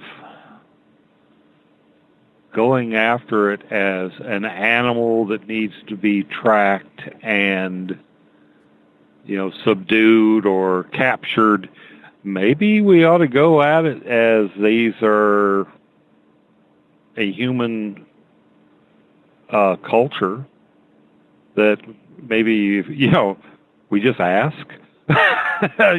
Get out there and maybe instead of trying to, I look at it this way. If they consider the woods their living room, how would we as humans feel if, I know how we feel. If people break into our house and start stomping around our living rooms, we shoot them. Or, we fight them, or we try and run them off. Maybe Bigfoot research needs to go a different way and build up a trust, build up a human-to-human type of relationship, and then we can say, hey, can I take this little piece of skin? Or, maybe, what I mean, instead of not giving them any say in it and darting them or trying to trap them, we approach them like they're just folks and say, hey, we'd like to know more about you. All right. Everett, what do you think? I'm curious how we do that when we can't even find a definitive Bigfoot. Well, there's people out there that claim that they have that relationship, or they, like gifting sites, and maybe it's those kind of people that need to be the vanguards or the ambassadors. I have some braids from my horse, and I have some what somebody thinks may be Bigfoot hair that they sent to me. So, because I am one of those people, I was going to talk to you about that real quick. Do I send that to you, Eric? You can. Yeah. Can you get it looked at? I don't want to part with the braid. What I'd like to do is take a picture of it for you and then clip the ends, because there's a lot of hair involved, but it's a macrame mane braid from my horse Otto. His mane was completely brushed out before he went in the stall. It was the time of year that the Bigfoot would come through and the Uncompahgre at our ranch, and I went out in the morning and there was this macrame braid, and I don't know if there's Bigfoot hair in it or if they just decided they would macrame his mane. So most of it would come out as horse, but there might be something in there that's not horse. I could look at it microscopically, because hair, on a microscopic level, hair is easily identified, because we have so many standards for comparison. Okay. I can just run it up against all the horsehair specimens and tick off, if we find one that doesn't look like horsehair, well, there's where we start. Yeah, exactly. Well, and I'd have to do like when they clip off your hair, if you have really long hair, like myself or Everett, and I'd have to do, you'd get a cross-section of the whole thing. So it might be a lot of little samples. But my horse mainly had white hair, and there are some black and red hairs in there that I don't remember that actually matching what his mane was. He was a white-gray. Okay, this is what we're going to do. I'm going to send these on to Eric. This is our contribution to Bigfoot DNA or Bigfoot research scientifically. And we're going to have Eric look at them. And in the meantime, our plan is to see if we can get Melva Ketchum on with us in the future. And we're also going to read up. Michael McNeil is going to send us lots of interesting articles. Michael McNeil in the SOR Space Travelers chat room. Thank you so much for putting your input in tonight. And we're about to go to break. Before we do, just know we're coming back with near-death experience research as the next topic. And we'd love to have you ask questions about that. If you are a near-death experiencer, please feel free to chime in. This is Cosmic Passport on Spaced Out Radio. See ya on the other side of the break. Welcome to Spaced Out Saturdays with me, Dave Cruz from Beyond the Strange. Our weekly feature on spacedoutradio.com will take you around the world discussing everything from the paranormal to the latest conspiracies from the top guests in their fields. We won't leave any story uncovered. Spaced Out Saturdays at spacedoutradio.com starting 9 p.m. Pacific, midnight Eastern. We're getting strange on Saturday nights. Hi there, this is Dave Cruz, and each Saturday, starting at 9 p.m. Pacific, midnight Eastern, I will take you on a tour of the weird and obtuse on Spaced Out Saturdays, from aliens to Sasquatch and every tinfoil hat in between. We got you covered. Join us at spacedoutradio.com for Spaced Out Saturdays. See you there. Not ready for bed on Saturday night? Right after Spaced Out Saturdays, hop on over to S4 with Corey Ruiz and me, Eric Cooper from Forest Moon Paranormal. With S4, there are no limits to what we try and uncover. From government conspiracies to helping clean up the paranormal, no topic is safe on S4. We get to the heart of the matter, of the subjects you want to learn more about. So tune in on S4 starting at midnight Pacific, 3 a.m. Eastern, only on spacedoutradio.com.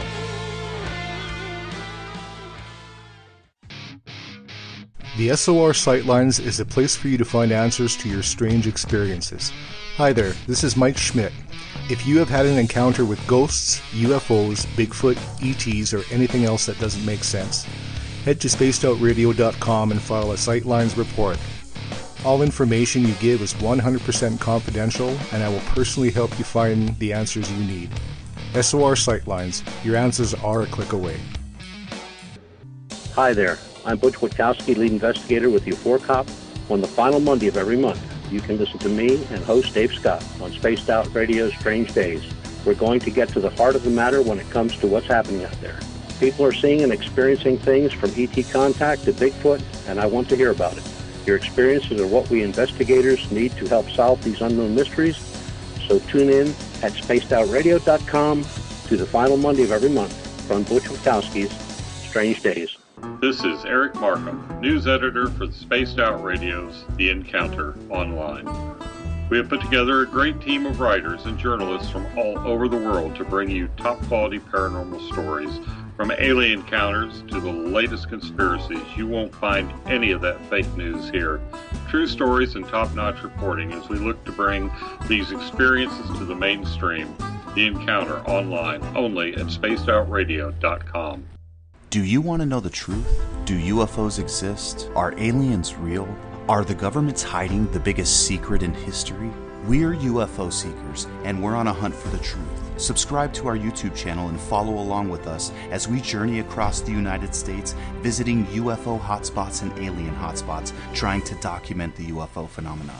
Catch us on Spaced Out Radio every third Monday of the month as we discuss Area 51, UFOs, and more. And also, don't forget to subscribe to us on YouTube.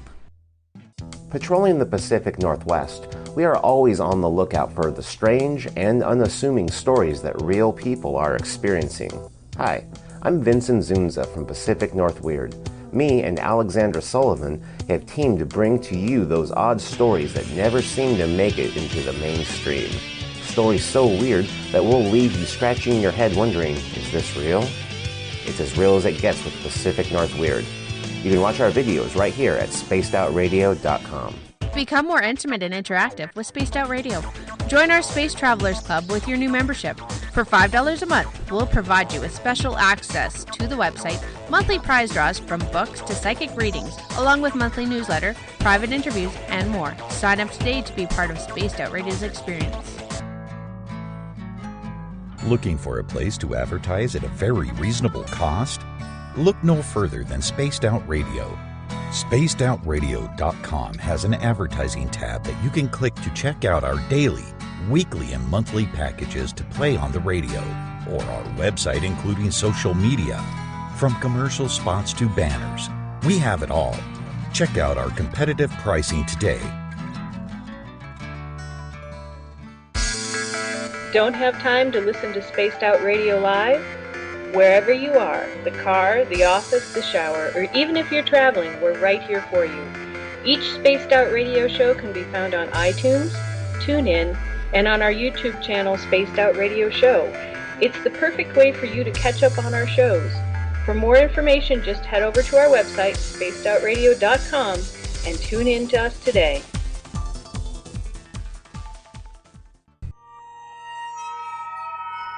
You hear footsteps in the empty room above you. A rocking chair begins rocking by itself. Don't be afraid of the things that go bump in the night. Reach for Spirit Storybox, the iPhone app the Huffington Post UK called the only ghost hunting app you will ever need. Spirit Storybox. The spirits are telling their stories. Are you listening? Strange creatures lurking in the night, the sounds of wood knocking in the forest, odd happenings right out of a fictional world. These are the reports I love. Hi there, this is author Ronald Murphy, and I would love it if you join me and Spaced Out Radio host Dave Scott the second Wednesday of every month on our journey into the unknown land of cryptozoology at spacedoutradio.com. From Mothman to Frogman and everything in between. Hey, they don't call me the crypto guru for nothing.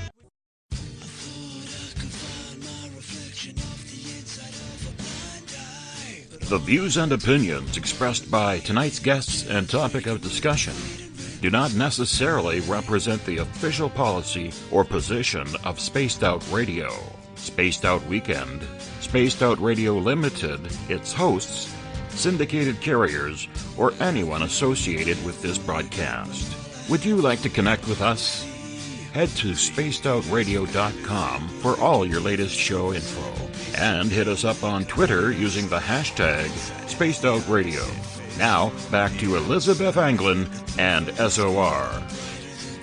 Welcome back to Spaced Out Radio's Cosmic Passport with Elizabeth Anglin. I am your host tonight. I'm getting nerdy here with Eric Marcum and Everett Thiemer, and we are about to talk about near-death experience research and lack thereof, or what's considered to be scientific research. We are coming to you live from the desert Southwest, from Madrid, New Mexico, and everywhere else, North Carolina, Chicago, and BC. For all of you who are listening in from around North America and the world, I want to welcome you, especially everyone listening on WQEE 99 Rock the Key in Noonan, Georgia. Everyone on spacedoutradio.com and on Spreaker and the United Public Radio Network, Renegade Talk Radio and the High Plains Talk Radio Network, and everybody on KTLK, the French. I hope I said that call sign right. We also want to thank Ron Bumblefoot for making our music for us. If you are listening, you probably know about Twitter and spacedoutradio.com and our YouTube channel, so I'm not going to repeat that. I'm just going to go into near-death experiences. And I want you, if you're in the chat room, feel free to ask questions in all caps. I'll be trying to get to everyone. I'm not looking at Twitter tonight. I'm sorry, Twitter folks. That's my bad. I'm a little bit impaired. I have had some severe anemia, and so my brain is running at about 3/4 speed. So I apologize to chat room folks. But Do ask questions if you feel the need. And if you are a near-death experiencer and you aren't ashamed to admit it, raise your hand. Near-death experiencer twice here as your host. Eric Marcum, ever been dead?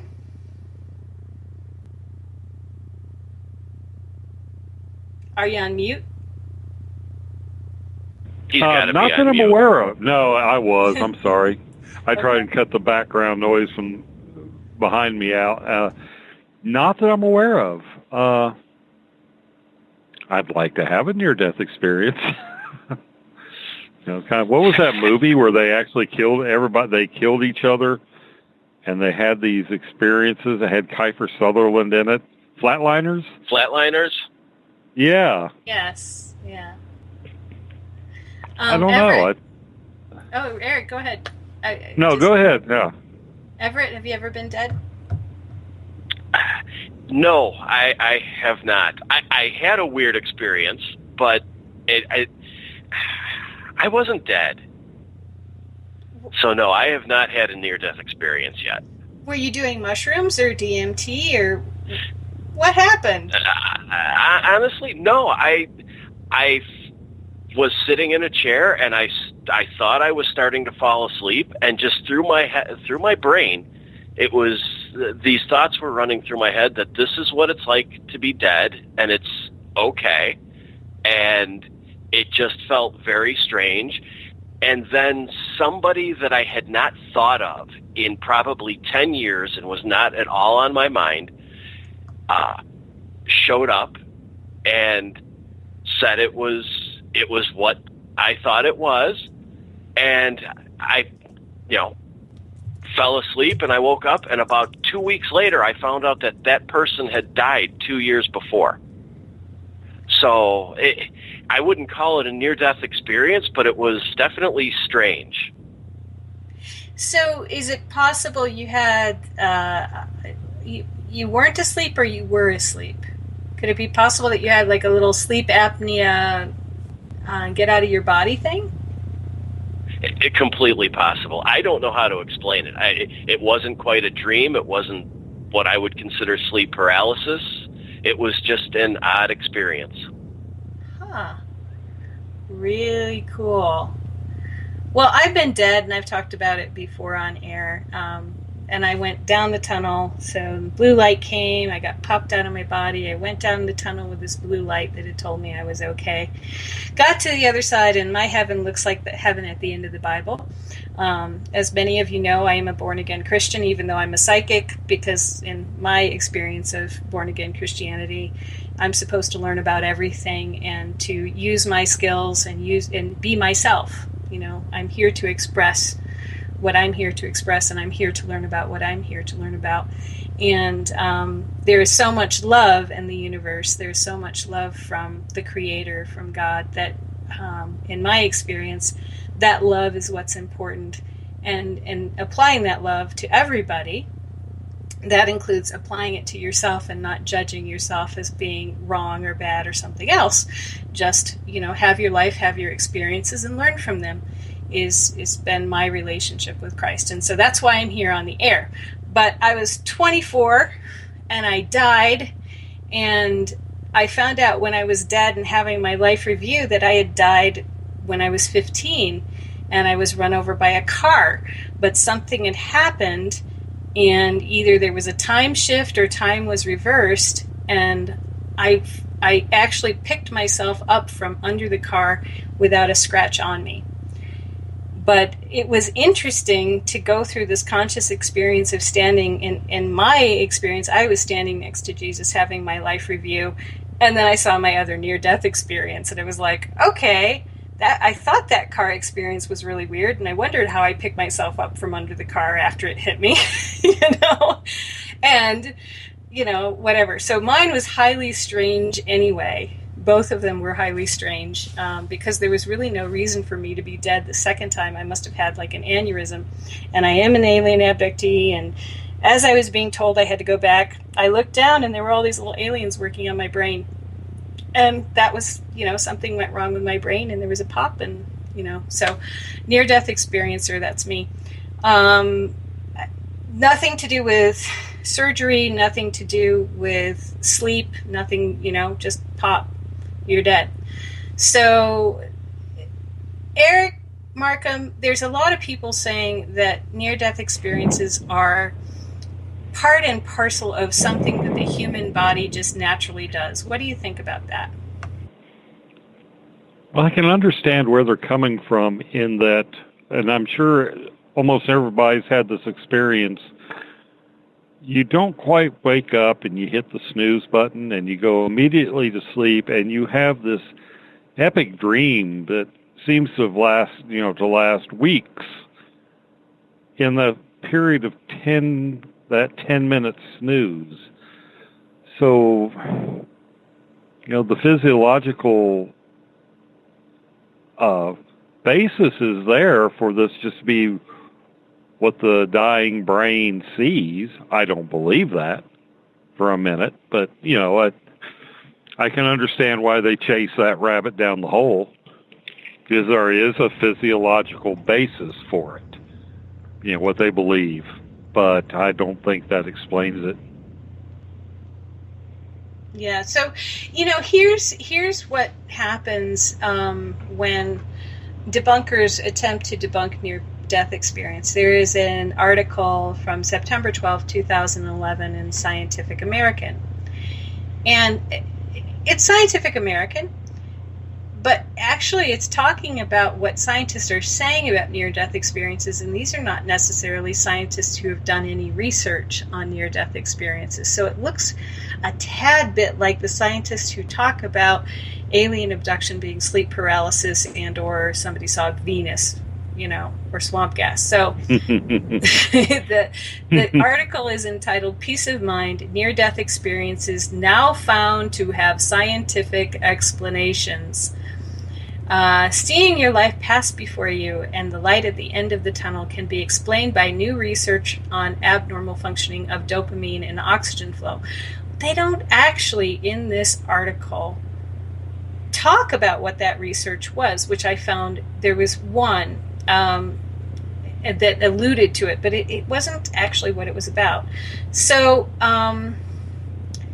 here's where they're coming from. Approximately 3% of the U.S. population says they have had near-death experience. Canada's not real, apparently, because they have universal health care, so we don't care about the Canadian population. Near-death experiences are reported across cultures, with written records of them dating back to ancient Greece. Not all of these experiences actually coincide with brushes with death. One study of 58 patients who recounted their near-death experiences found 30 were not actually in any danger of dying, although most of them thought they were. Recently, a host of studies has revealed potential underpinnings for elements of such experiences.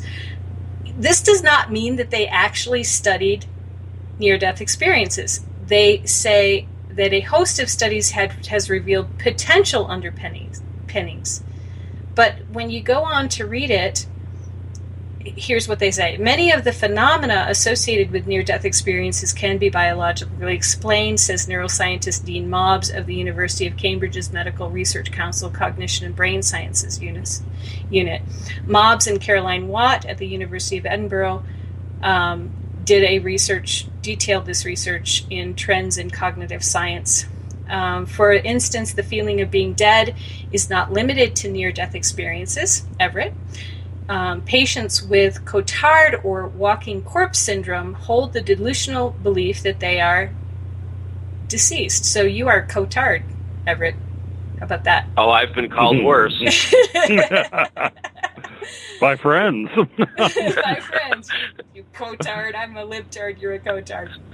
This disorder has occurred following trauma, such as during advanced stages of typhoid or multiple sclerosis, and has been linked with brain regions such as the parietal cortex and the prefrontal cortex. The parietal cortex is typically involved in attentional processes, and the prefrontal cortex is involved in delusions observed in psychiatric conditions such as schizophrenia, Mobbs explains. Although the mechanism behind the syndrome remains unknown, one possible explanation is that patients are trying to make sense of the strange experiences that they are having. So they talk about out-of-body experiences and dreamlike hallucinations and visions of ghosts and Parkinson's patients and even monsters. So basically, this is a kitchen sink article in Scientific American that brings in all sorts of other things to explain away the near-death experience. Eric, what do you think about that in Scientific American? Do you think that's right? I think that they have a vested interest in debunking a near-death experience. I find myself, the more I investigate, the more I look into things, the more I don't want these mundane, it doesn't have anything to do with being scientific, I'll grant, but my God, what a boring universe it is if the scientists get it right all the time. If there's nothing but this nuts and bolts biochemical reaction. One of the things that I don't like about the near-death research is, one, like you said, they're not really studying near-death. They're finding things that mimic near-death. So it's not really comparing apples to apples. It's comparing effects, not cause, or it's not really the same thing. Yes, you can go into a hypnagogic state and your brain chemistry will make you feel like like old hag syndrome or, the alien abduction experience. But that's not saying that the other things don't exist. Kind of like the farm raised version in the lab is like the artificial flavor in your Jolly Rancher. Yeah, it tastes the same, but it's not the same thing. The causes are different. Right. So here's one of the things in this article that I find interesting, because I'm currently suffering from oxygen loss in my brain. And I do get tunnel vision, and I get sort of that, the wong, wong, wong, wong, wong, wong, if I turn my head or blink real fast, which I blink real fast anyway. So one of the most famous aspects of the near-death hallucinations is moving through a tunnel toward a bright light, they say in the article. Although the specific causes of this part of the near-death experiences remain unclear, tunnel vision can occur when blood and oxygen flow is depleted to the eye, as can happen with extreme fear and oxygen loss that are both common to dying. I will tell you, at having a hemoglobin of 5.2 this year and now being very low again, that it is not the same tunnel vision. There is tunnel vision where you just can't process what's on. You don't have the peripheral vision, and that's what I have with this lack of oxygen that's going on right now. It's like I can't process to the sides as well as I could when I'm fully oxygenated. It doesn't feel anything like it. It feels bad. But in the near-death experience, going through the tunnel, it's not tunnel vision. It is this full visceral. I feel very, very real. I am actually more real as myself in the near-death experience than I am in a physical body on this earth. The earth is the illusion. The light being that I am going through the tunnel is the real me, and the tunnel has its own shape, and it's not just vision. It's not like I'm looking at a room and I can only see parts of it. So this idea of comparing tunnel vision with going through a tunnel, it's like just because you're using the terminology tunnel doesn't make it scientific or even the same in terms of the experience. And this is where scientists or scientific writers, in this case it's Scientific American, are really freaking annoying. Everett, what do you think? Well, the whole tunnel aspect of a near-death experience intrigues me, because I've heard a lot of scientists say that this is just random misfirings in the brain as it dies. And to me, if it's just random misfirings, granted, first of all, people have to realize that you don't see with your eyes. You interpret what you see in your brain. So if this is just random misfirings, essentially what you should see is just sort of like black with light popping here and there, or like an explosion kind of thing. It shouldn't be a coherent image that you feel you exist in. So I have a hard time buying when the scientists say that it's just these kind of misfirings or it's a response, because it is so consistent across everybody's experience. Does that make sense? Yeah, I agree, because, when, as a psychic or, doing any kind of spiritual work, peak experiences like a near-death experience usually take more coherence and more energy versus the kind of energy that you get with a low energy, which is a loss of oxygen and a loss of processing ability, which is incoherence. So what they're saying is that near-death experiences are coming about through incoherence, but they're an incredibly coherent set of feelings and experiences for those who go through them. In that it's a peak experience, there's a lot of energy, it's a lot more real, it's a lot more, it's just more versus less.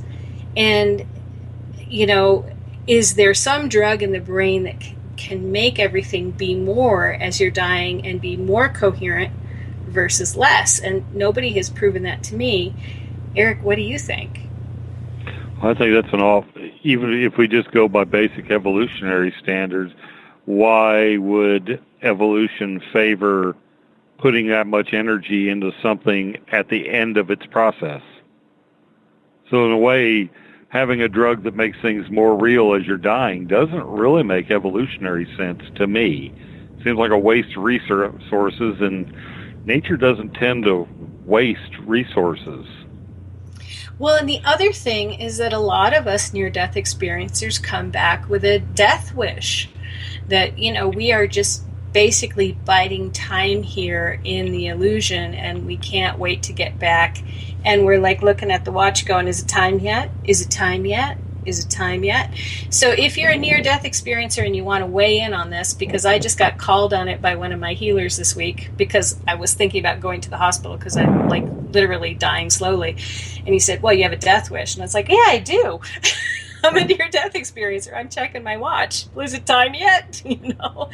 If you've had this, it wouldn't be an positive adaptive response to death to have a chemical that makes you feel better while you're dying versus makes you feel crappy. I don't think so. Anyway, Everett, what do you think? I don't know. I agree with Eric in that it doesn't make sense to all of a sudden have this response as you're dying. I don't know. I really don't know. I have a hard time getting past the consistency. That's on one hand, scientists talk about, like I said before, that this is just random misfirings or whatever. But with that consistency, that tells me anyway that it can't be just random, because people are having basically the same or very similar experiences. And to me, if somebody's going to say, well, as the brain shuts down, memories are released, or, your brain is fighting death off or whatever, that experience should be tailored to what a person has experienced in their life, what they believe, not be basically the same thing across almost all civilization. Exactly. Now there is a difference in didn't they decide though that like if you're a Christian you see Christian icons, if you're a Buddhist you see Buddhist, that the after death experience does seem to have a cultural basis to it as to what you will encounter on the other side? Yes. Well, some people say that. Some people have religious iconography. Some people don't have any religious iconography. I've heard from people who, they just end up in a really beautiful place. And some people are just going into light, but there's nothing that relates to any religion. And so, it was interesting to me that I didn't realize I am a really bad Bible reader. I am an experiential Christian. I'll pray. When I go to church, I pray for people's healings. So most of my life, I was surrounded by all these people who knew their Bible inside and out and could do Bible. They could go competitively spout Bible verses. Not me. Just, that's not my thing. So I didn't know that the end of the Bible where they're describing the city, I had to go back and look that up and say, hey, that's where I was. So it wasn't something that was pre-programmed in my brain to believe in. It wasn't a deeply held belief system that I would be walking, because I walked, when I got to the other side of the tunnel, and the tunnel for me was like in Fantasia. If you've ever watched Walt Disney's Fantasia, that was my tunnel.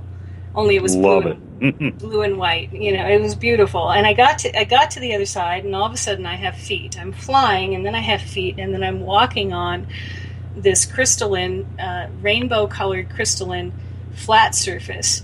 And there is a river, and the river sounds like it has water in it, and the water is hitting the sides of this deep channel, and it's making a booming noise, but it's like a crystal bell. The booming noise is also a bell noise. So you get this water hitting off the sides of the crystal, making noise.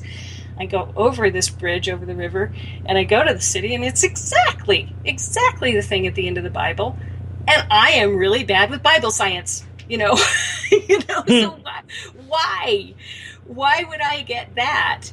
And yet that's what I got. And I'm raised by a biologist. I'm raised by a skeptic. The only reason I'm born again is because I was abused by the skeptic who told me I didn't have any soul and I wasn't important.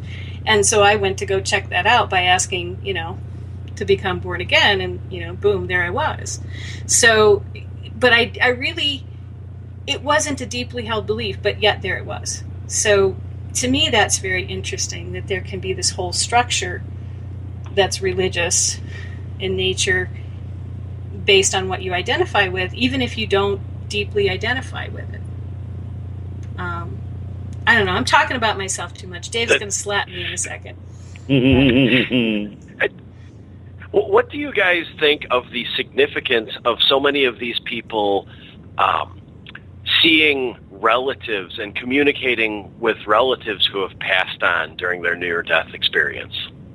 Because that doesn't seem particularly random to me. I don't think it's random at all. And in fact, when I do, this is not scientific, but when I do spirit mediumship readings and people want me, the loved ones are describing what their death experience was, and because oftentimes that's what people want to hear. Was it painful? How did it go? They'll say, well, they'll show me who was there, and they'll say, well, my mother was there, my wife was there, or, they describe it in the way they describe it, but I'm paraphrasing, so if you're a skeptic, please, many different people paraphrase these things in different ways, but they'll show me who was there. And I think it happens very often that people who are passing will meet somebody that they know on the other side. Even if those people are in bodies, sometimes they will be greeted by people who they know are not actually there, who are living in the world and in a body. And oftentimes people who do that will come back, because the person will say, I still need you, don't go. And they'll come back. Well, I've got a question for you. Since you've done it, I had, and, for the sake of conversation, I'll say I had a dream. It seemed so much more than that. People that have listened to me talk before have heard me say this, but basically, long story short, I was annihilated by a tidal wave, by the boulders and the debris, and it just more or less was like a bomb hitting my body. And there's a point where, yes, there was this instant of pain, but before the process was complete, it seemed like there was this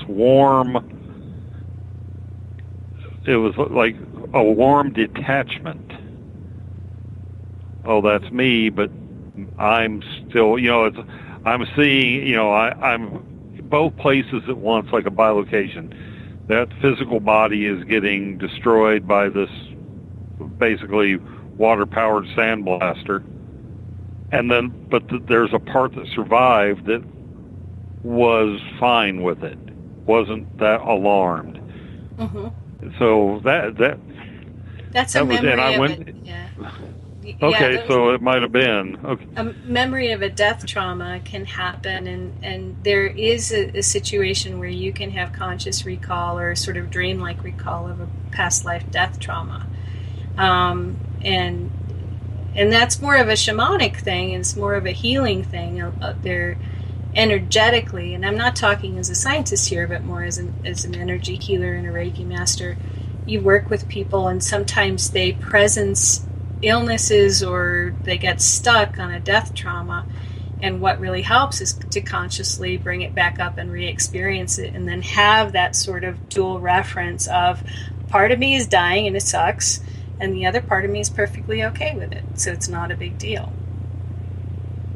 And so I don't know if you can look back at what was happening in your life at that time.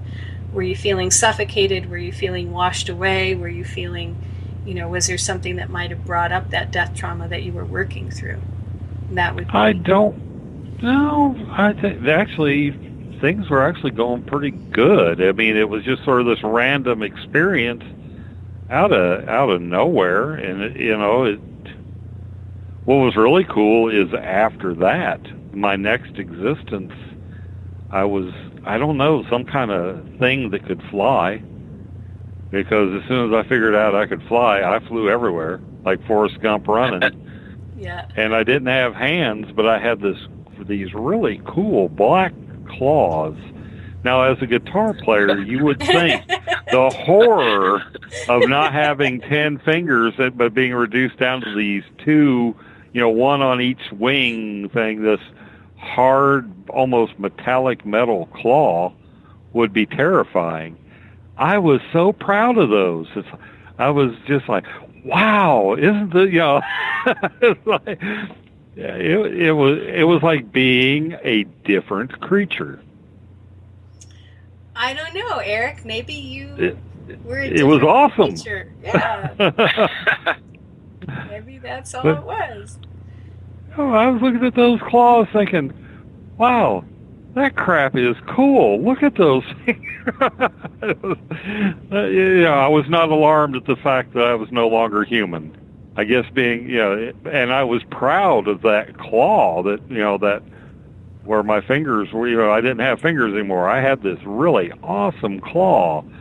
It was fun. It really was. Well, we've got a question from Joe Allgaier in the Spaced Out Radio Space Travelers chat room. And he says, okay, I saw someone on the other side that is still very much alive. Explain that one. What I can tell you, Joe, and I don't know, Eric and Everett, you can chime in too here. My father is a near-death experiencer as well, which was really great for me because he had his near-death experience a year before I had my conscious near-death experience. And he did float up out of his body. He was dead for 19 minutes, and he came back without any brain damage. But he floated up out of his body, and he was about to go into the tunnel, and he turned and he looked behind him, and there were all these people who were on Earth who were reaching up to, you could see them as if they were actually there with him, but he knew they were on Earth, and his children, and I was one of his children, and children that he had not adopted yet. He saw his children, my brother, sister, myself, my younger brother, my half-brother, and children he had not adopted yet were saying that they still needed him, and that they needed him to stay, and they got him to agree to stay. And so he really didn't want to. He really wanted to go. He felt he was done. He was very happy to have like one hand in the tunnel going into the light. But when all of these children showed up, some of them in bodies, and said, we still need you, can you please stay?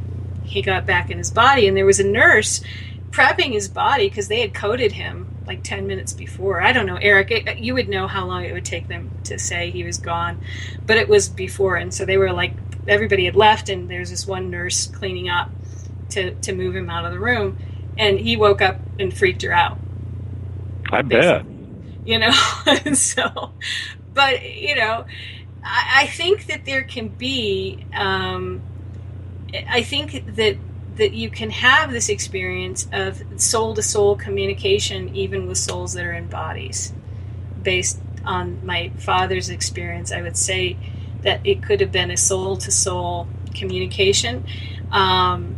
It could have been a soul-to-soul communication who was with somebody who perhaps wasn't who you thought it was, but still needed you and appeared in a certain way. So that's my best. Eric, Everett, you got anything? Could it be a case of somebody astral traveling, I suppose? I don't know. That's a tough one. Well, yeah. I mean, and it's a question of where do we exist in terms of our consciousness. Is our consciousness localized in our body all the time, or is it all over the place, and does it just coalesce?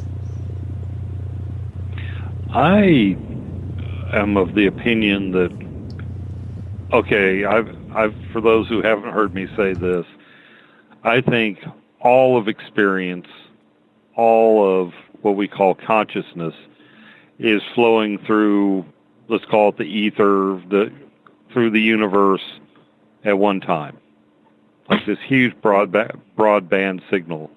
And as the human brain picks up that part of it that it's programmed or it develops into being able to understand. I don't think consciousness is in the body at all.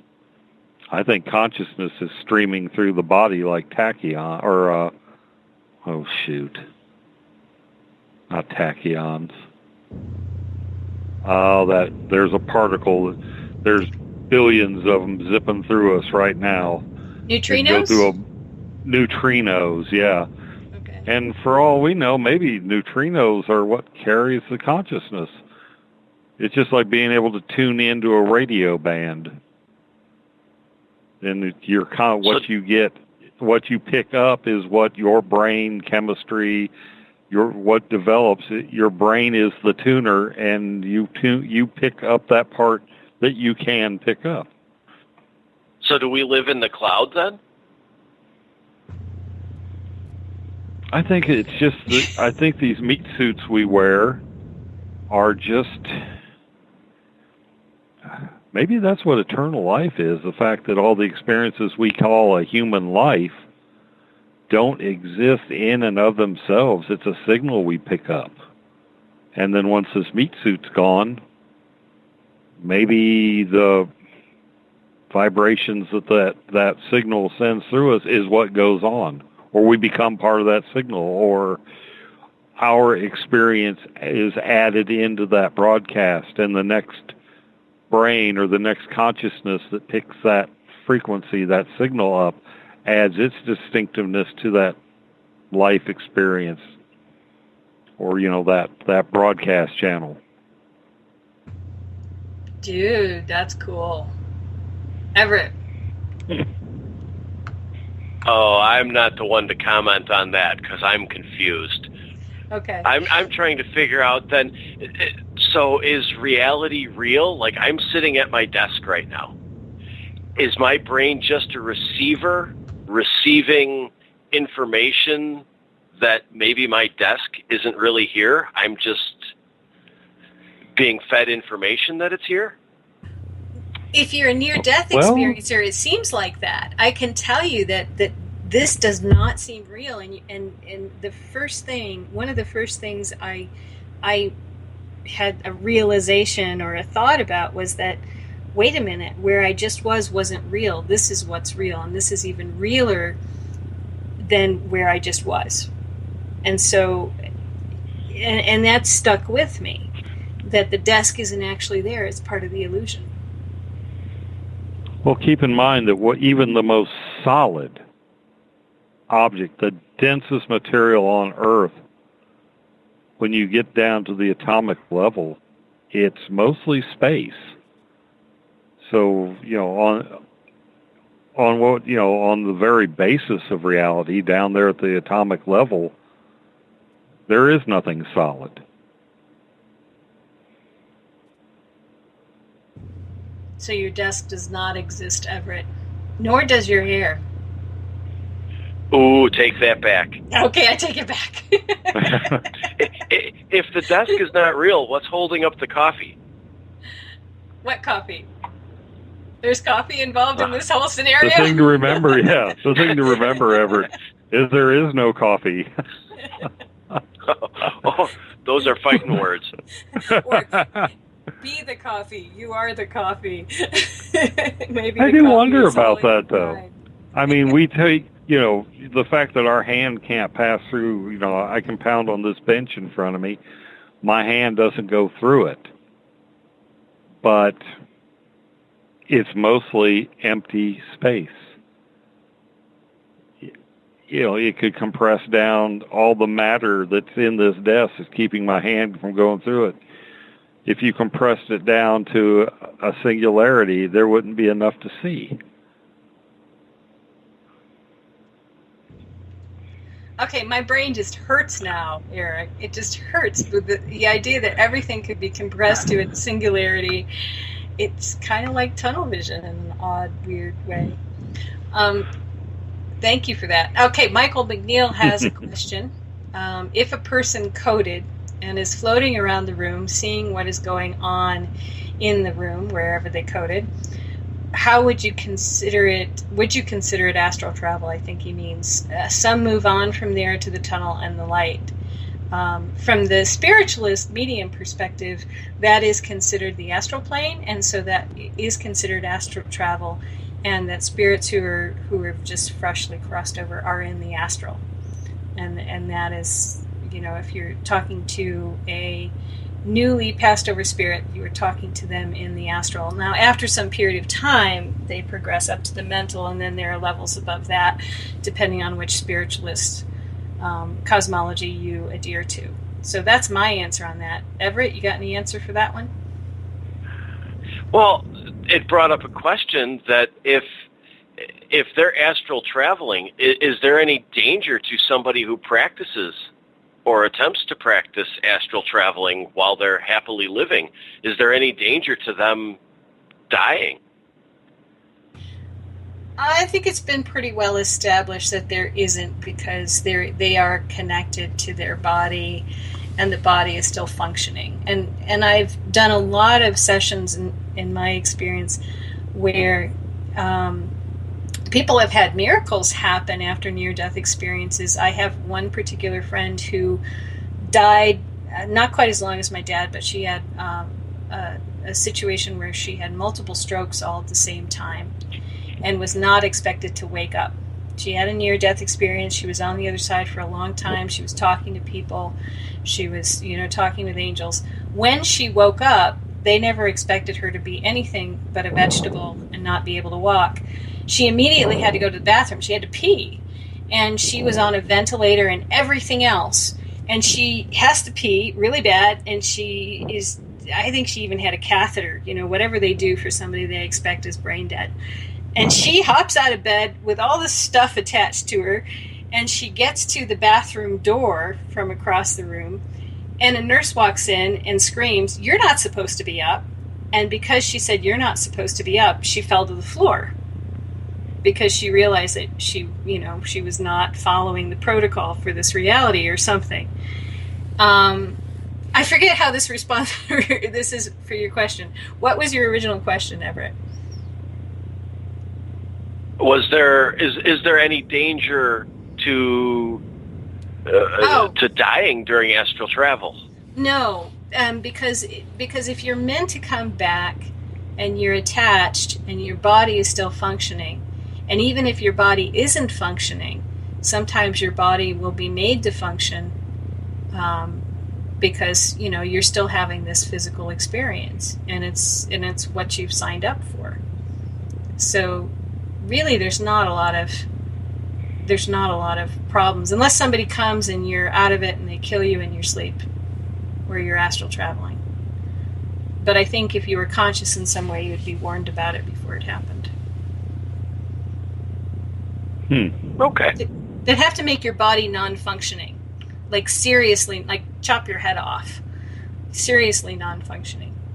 Not fixable, non-functioning. If you drowned and nobody pulled you up from the bottom of the lake, if you were cut in half in a car accident, something so bad that it's almost impossible to fix through some miraculous spiritual means. That's my opinion. What do you think, Eric? I wonder if you snap back. I wonder if trauma to the body occurs, do you snap back? Yeah, exactly. I mean, it's like, whoa, like being woke, like slapped and woken up out of a dream. I think I get some astral projection, but it's not something I can.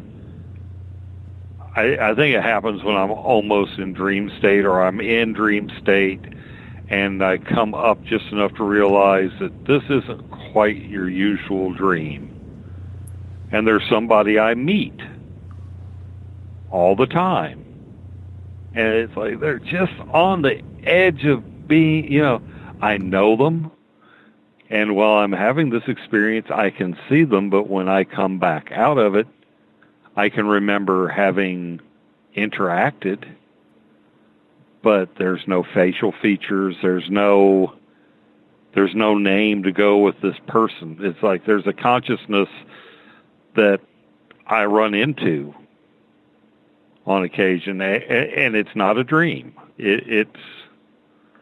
Or if it is, it's just this weird classification of dream that doesn't, it's not the run-of-the-mill dream. I can usually tell just weird, if I'm underwater and I realize I'm breathing, I know I'm dreaming. That thought will come to me. Oh, this is dream. I don't, I'm not really drowning. I can breathe. That kind of stuff. But this will have a completely different character. Could that be some sort of guide that's giving you information or something? It's more...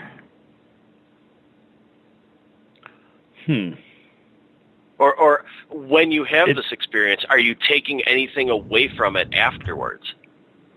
Not really, other than a sense of loss.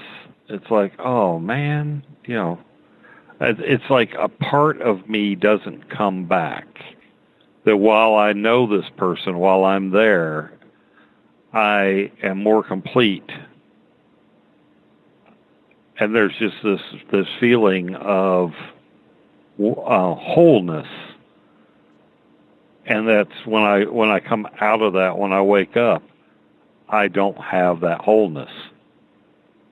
I mean, it's not like my heart's tore out or anything like that. It just, I can tell there's something missing, something that I like having with me. It's not essential, but it's kind of nice. I miss it when it's not there. Is it a male person or a female person? Or is it indistinguished? The features, I'm leaning toward female. Okay. But, I mean, it's not that kind of, it's not that, it's not like I'm skiving off to the astral realm and having sex with somebody. It's a different... Or if I am, it's not, that is maybe background noise or something. It's a different kind of, it's like meeting somebody that I'm supposed to meet, that a person that I should know. And it's always, it's kind of poignant because we're supposed to be together and we're not. And it's just these fleeting moments where we get to, basically just hang out. Sometimes it's just, last time it was just hanging out on a riverbank and, watching the water go by. And it was awesome. And it was just that feeling of completeness. And then when I came out, when I woke up, when the alarm went off and the real world intruded, or this reality matrix that I'm in now intruded, there was a sense of loss. Not of death, but just, I could tell that that presence was missing, and I was lesser because it was missing. We have a comment from Gloria in the SOR Space Travelers chat room, and she said, I just had a dream like that. I was talking to someone I love so deeply who was so familiar to me, but when I woke, I just remembered the dream and I have no clue who it was. So this is actually not uncommon, Eric. I do readings for people, and just last week I had a reading for somebody who has basically identified who that person is for them, and how long, you know, that's been situation has been going on where they're meeting in the dream time. So I think that, I don't know what you think, Everett, but I think that there can be situations where we consciously gravitate toward people that we resonate with in a loving way, where we have a lot of love, light, energy for them, and if we can't be with them in the physical, or we haven't met them yet, or other things have come to pass where it just, you know, we haven't been able to meet, we still gravitate toward them because there's an energetic connection. Yeah, I think so. Eric, how long have you been having those experiences? Years. God, I'd say since I was in my 20s, probably. You might have just missed somebody, or you might be in a situation where your life, you know, you haven't crossed paths yet, or it's not going to happen that you will, but it's your way of reconnecting and you know, having that comfort of something that you really love.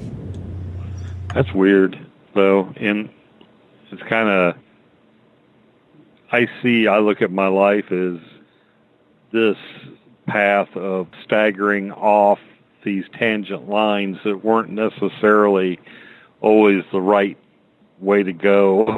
Yeah, I think everybody can, you know, unless you're like a quadrillionaire whose all your dreams come true, I don't think anybody can look at a life and say, what would happen if I'd have gone left instead of right? You know, what been? We'll have to talk about parallel realities on another show. We're getting toward the end of this one, but I think it can come down to that there are parallel realities, and there may be an Eric who is out there living his dream life with this person, but just not in this lifetime. Bastard. I know. No, I do believe I keep running into Mandela effect type stuff in my life, and I do believe that this timeline, this reality that I'm in right this minute, is not the one I started out in. I don't think that I'm not in the reality that I was born to in 1963. I wonder. Jumped. Yeah, I wonder about that, because when I got up out from under the car, I wonder how I got up out from under the car. You know, how do you have a near-death experience when a car runs over your head and then get up from under the car? Unless maybe you popped into a parallel reality and just kept going. Maybe that's what eternity is, or the afterlife is. You've got this infinite spectrum of the life experience of this, you know, whatever, you know, like the Eric Marcum experience, and it's like a bell-shaped curve, and over here on the extreme left, it's this worst, horrible, awful way, you know, maybe, you know, just god-awful, and then you get to this point where it's approaching being average, you know, right there in the median, and then maybe, you know, depending on what vibrations we pick up or how we live this life, determines which way from average we go. You know, if you're a poop, you go backwards, and if you gain a little bit, you move closer toward that more super awesome, great life experience. That brings up something. We always talk about the tunnel, but what's after the tunnel? Because I've heard people talk about they meet relatives and spend eternity with their relatives. I like my relatives, but if they're all up there after that tunnel and I die, I don't know that I want to spend eternity with them. What is after the tunnel? Oh, yeah, I get a lot of that in spirit mediumship. Actually, you kind of get to do whatever you want to do that you can do without a body. And the unfortunate thing is that it does get a little boring after a while. It's sort of like heaven is a place where nothing ever happens. So I've wondered about that. Is this maybe you choose to have, or maybe we'd have these little excursions into life to forget about our eternal life. 'Cause, eternity is an awful long time. Nothing is going to survive eternity intact. Love, hate, good, bad. I mean, I would think eternity without some kind of a break or some kind of a stop, or you would just turn into this ball of apathy. Nothing would be entertaining. Nothing, it would just, oh my God, to me, eternal consciousness would be hell. Are you saying that our life experience is just virtual reality for our consciousness? It could be. I'm saying that's a possibility.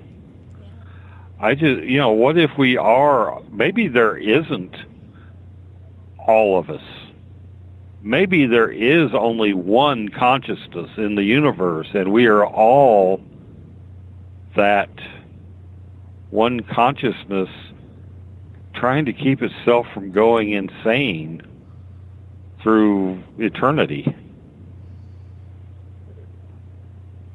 Okay. And what happens to me? Yeah, what happens? Well, each one of us are okay. Think of take yourself. Okay, you can look at your best self and your worst self, and it's almost like there's all these different, I won't call them personalities, but facets of personality within one person. Okay, guys, I hate to do this, but we have gone through 3 hours, and we are just getting started with figuring out who and what we actually are and what we're doing here, which is not bad for 3 hours, or just the past half hour. So you're listening to Cosmic Passport with Elizabeth Anglin, Eric Marcum, and Everett Thiemer. Eric, thank you so much for being here. Thanks for having me on. I enjoyed it. And Everett, thank you for being my fall guy for when my brain stops. I really appreciate it. I'm always glad to be here. Thank you so much. And thanks for everybody who's listening, everybody in the Spreaker chat room, everybody in the SOR Space Travelers chat room. You are listening to spaced.radio.com. We have shows coming up. Oh my gosh, do we have shows next week? Cosmic Passport will be back with Psychic Sundays. I will be on with Paisley and a very special guest who is yet to be determined. I've got a couple people in mind. Everett, are you feeling psychic? I have no psychic abilities at all. Okay, so it won't be Everett, and it probably won't be Eric either. And we'll be back with Psychic Sundays, though. We'll get somebody really good to be on with Paisley. And the week after that, we're going to be doing experience stuff on Cosmic Passport. Tomorrow night, you can catch Dave Scott, who will be on with a special guest. And you are listening to spacedoutradio.com. If you're listening at spacedoutradio.com, you can find all the information there about what's coming up this next week. Thank you again for listening. Do go to our website, look at the encounter online. Everett and Eric have done a lot of good work there. We will see you all next week, Sunday, Psychic Sunday on Cosmic Passport. This is Elizabeth Anglin signing off. Good night, everybody.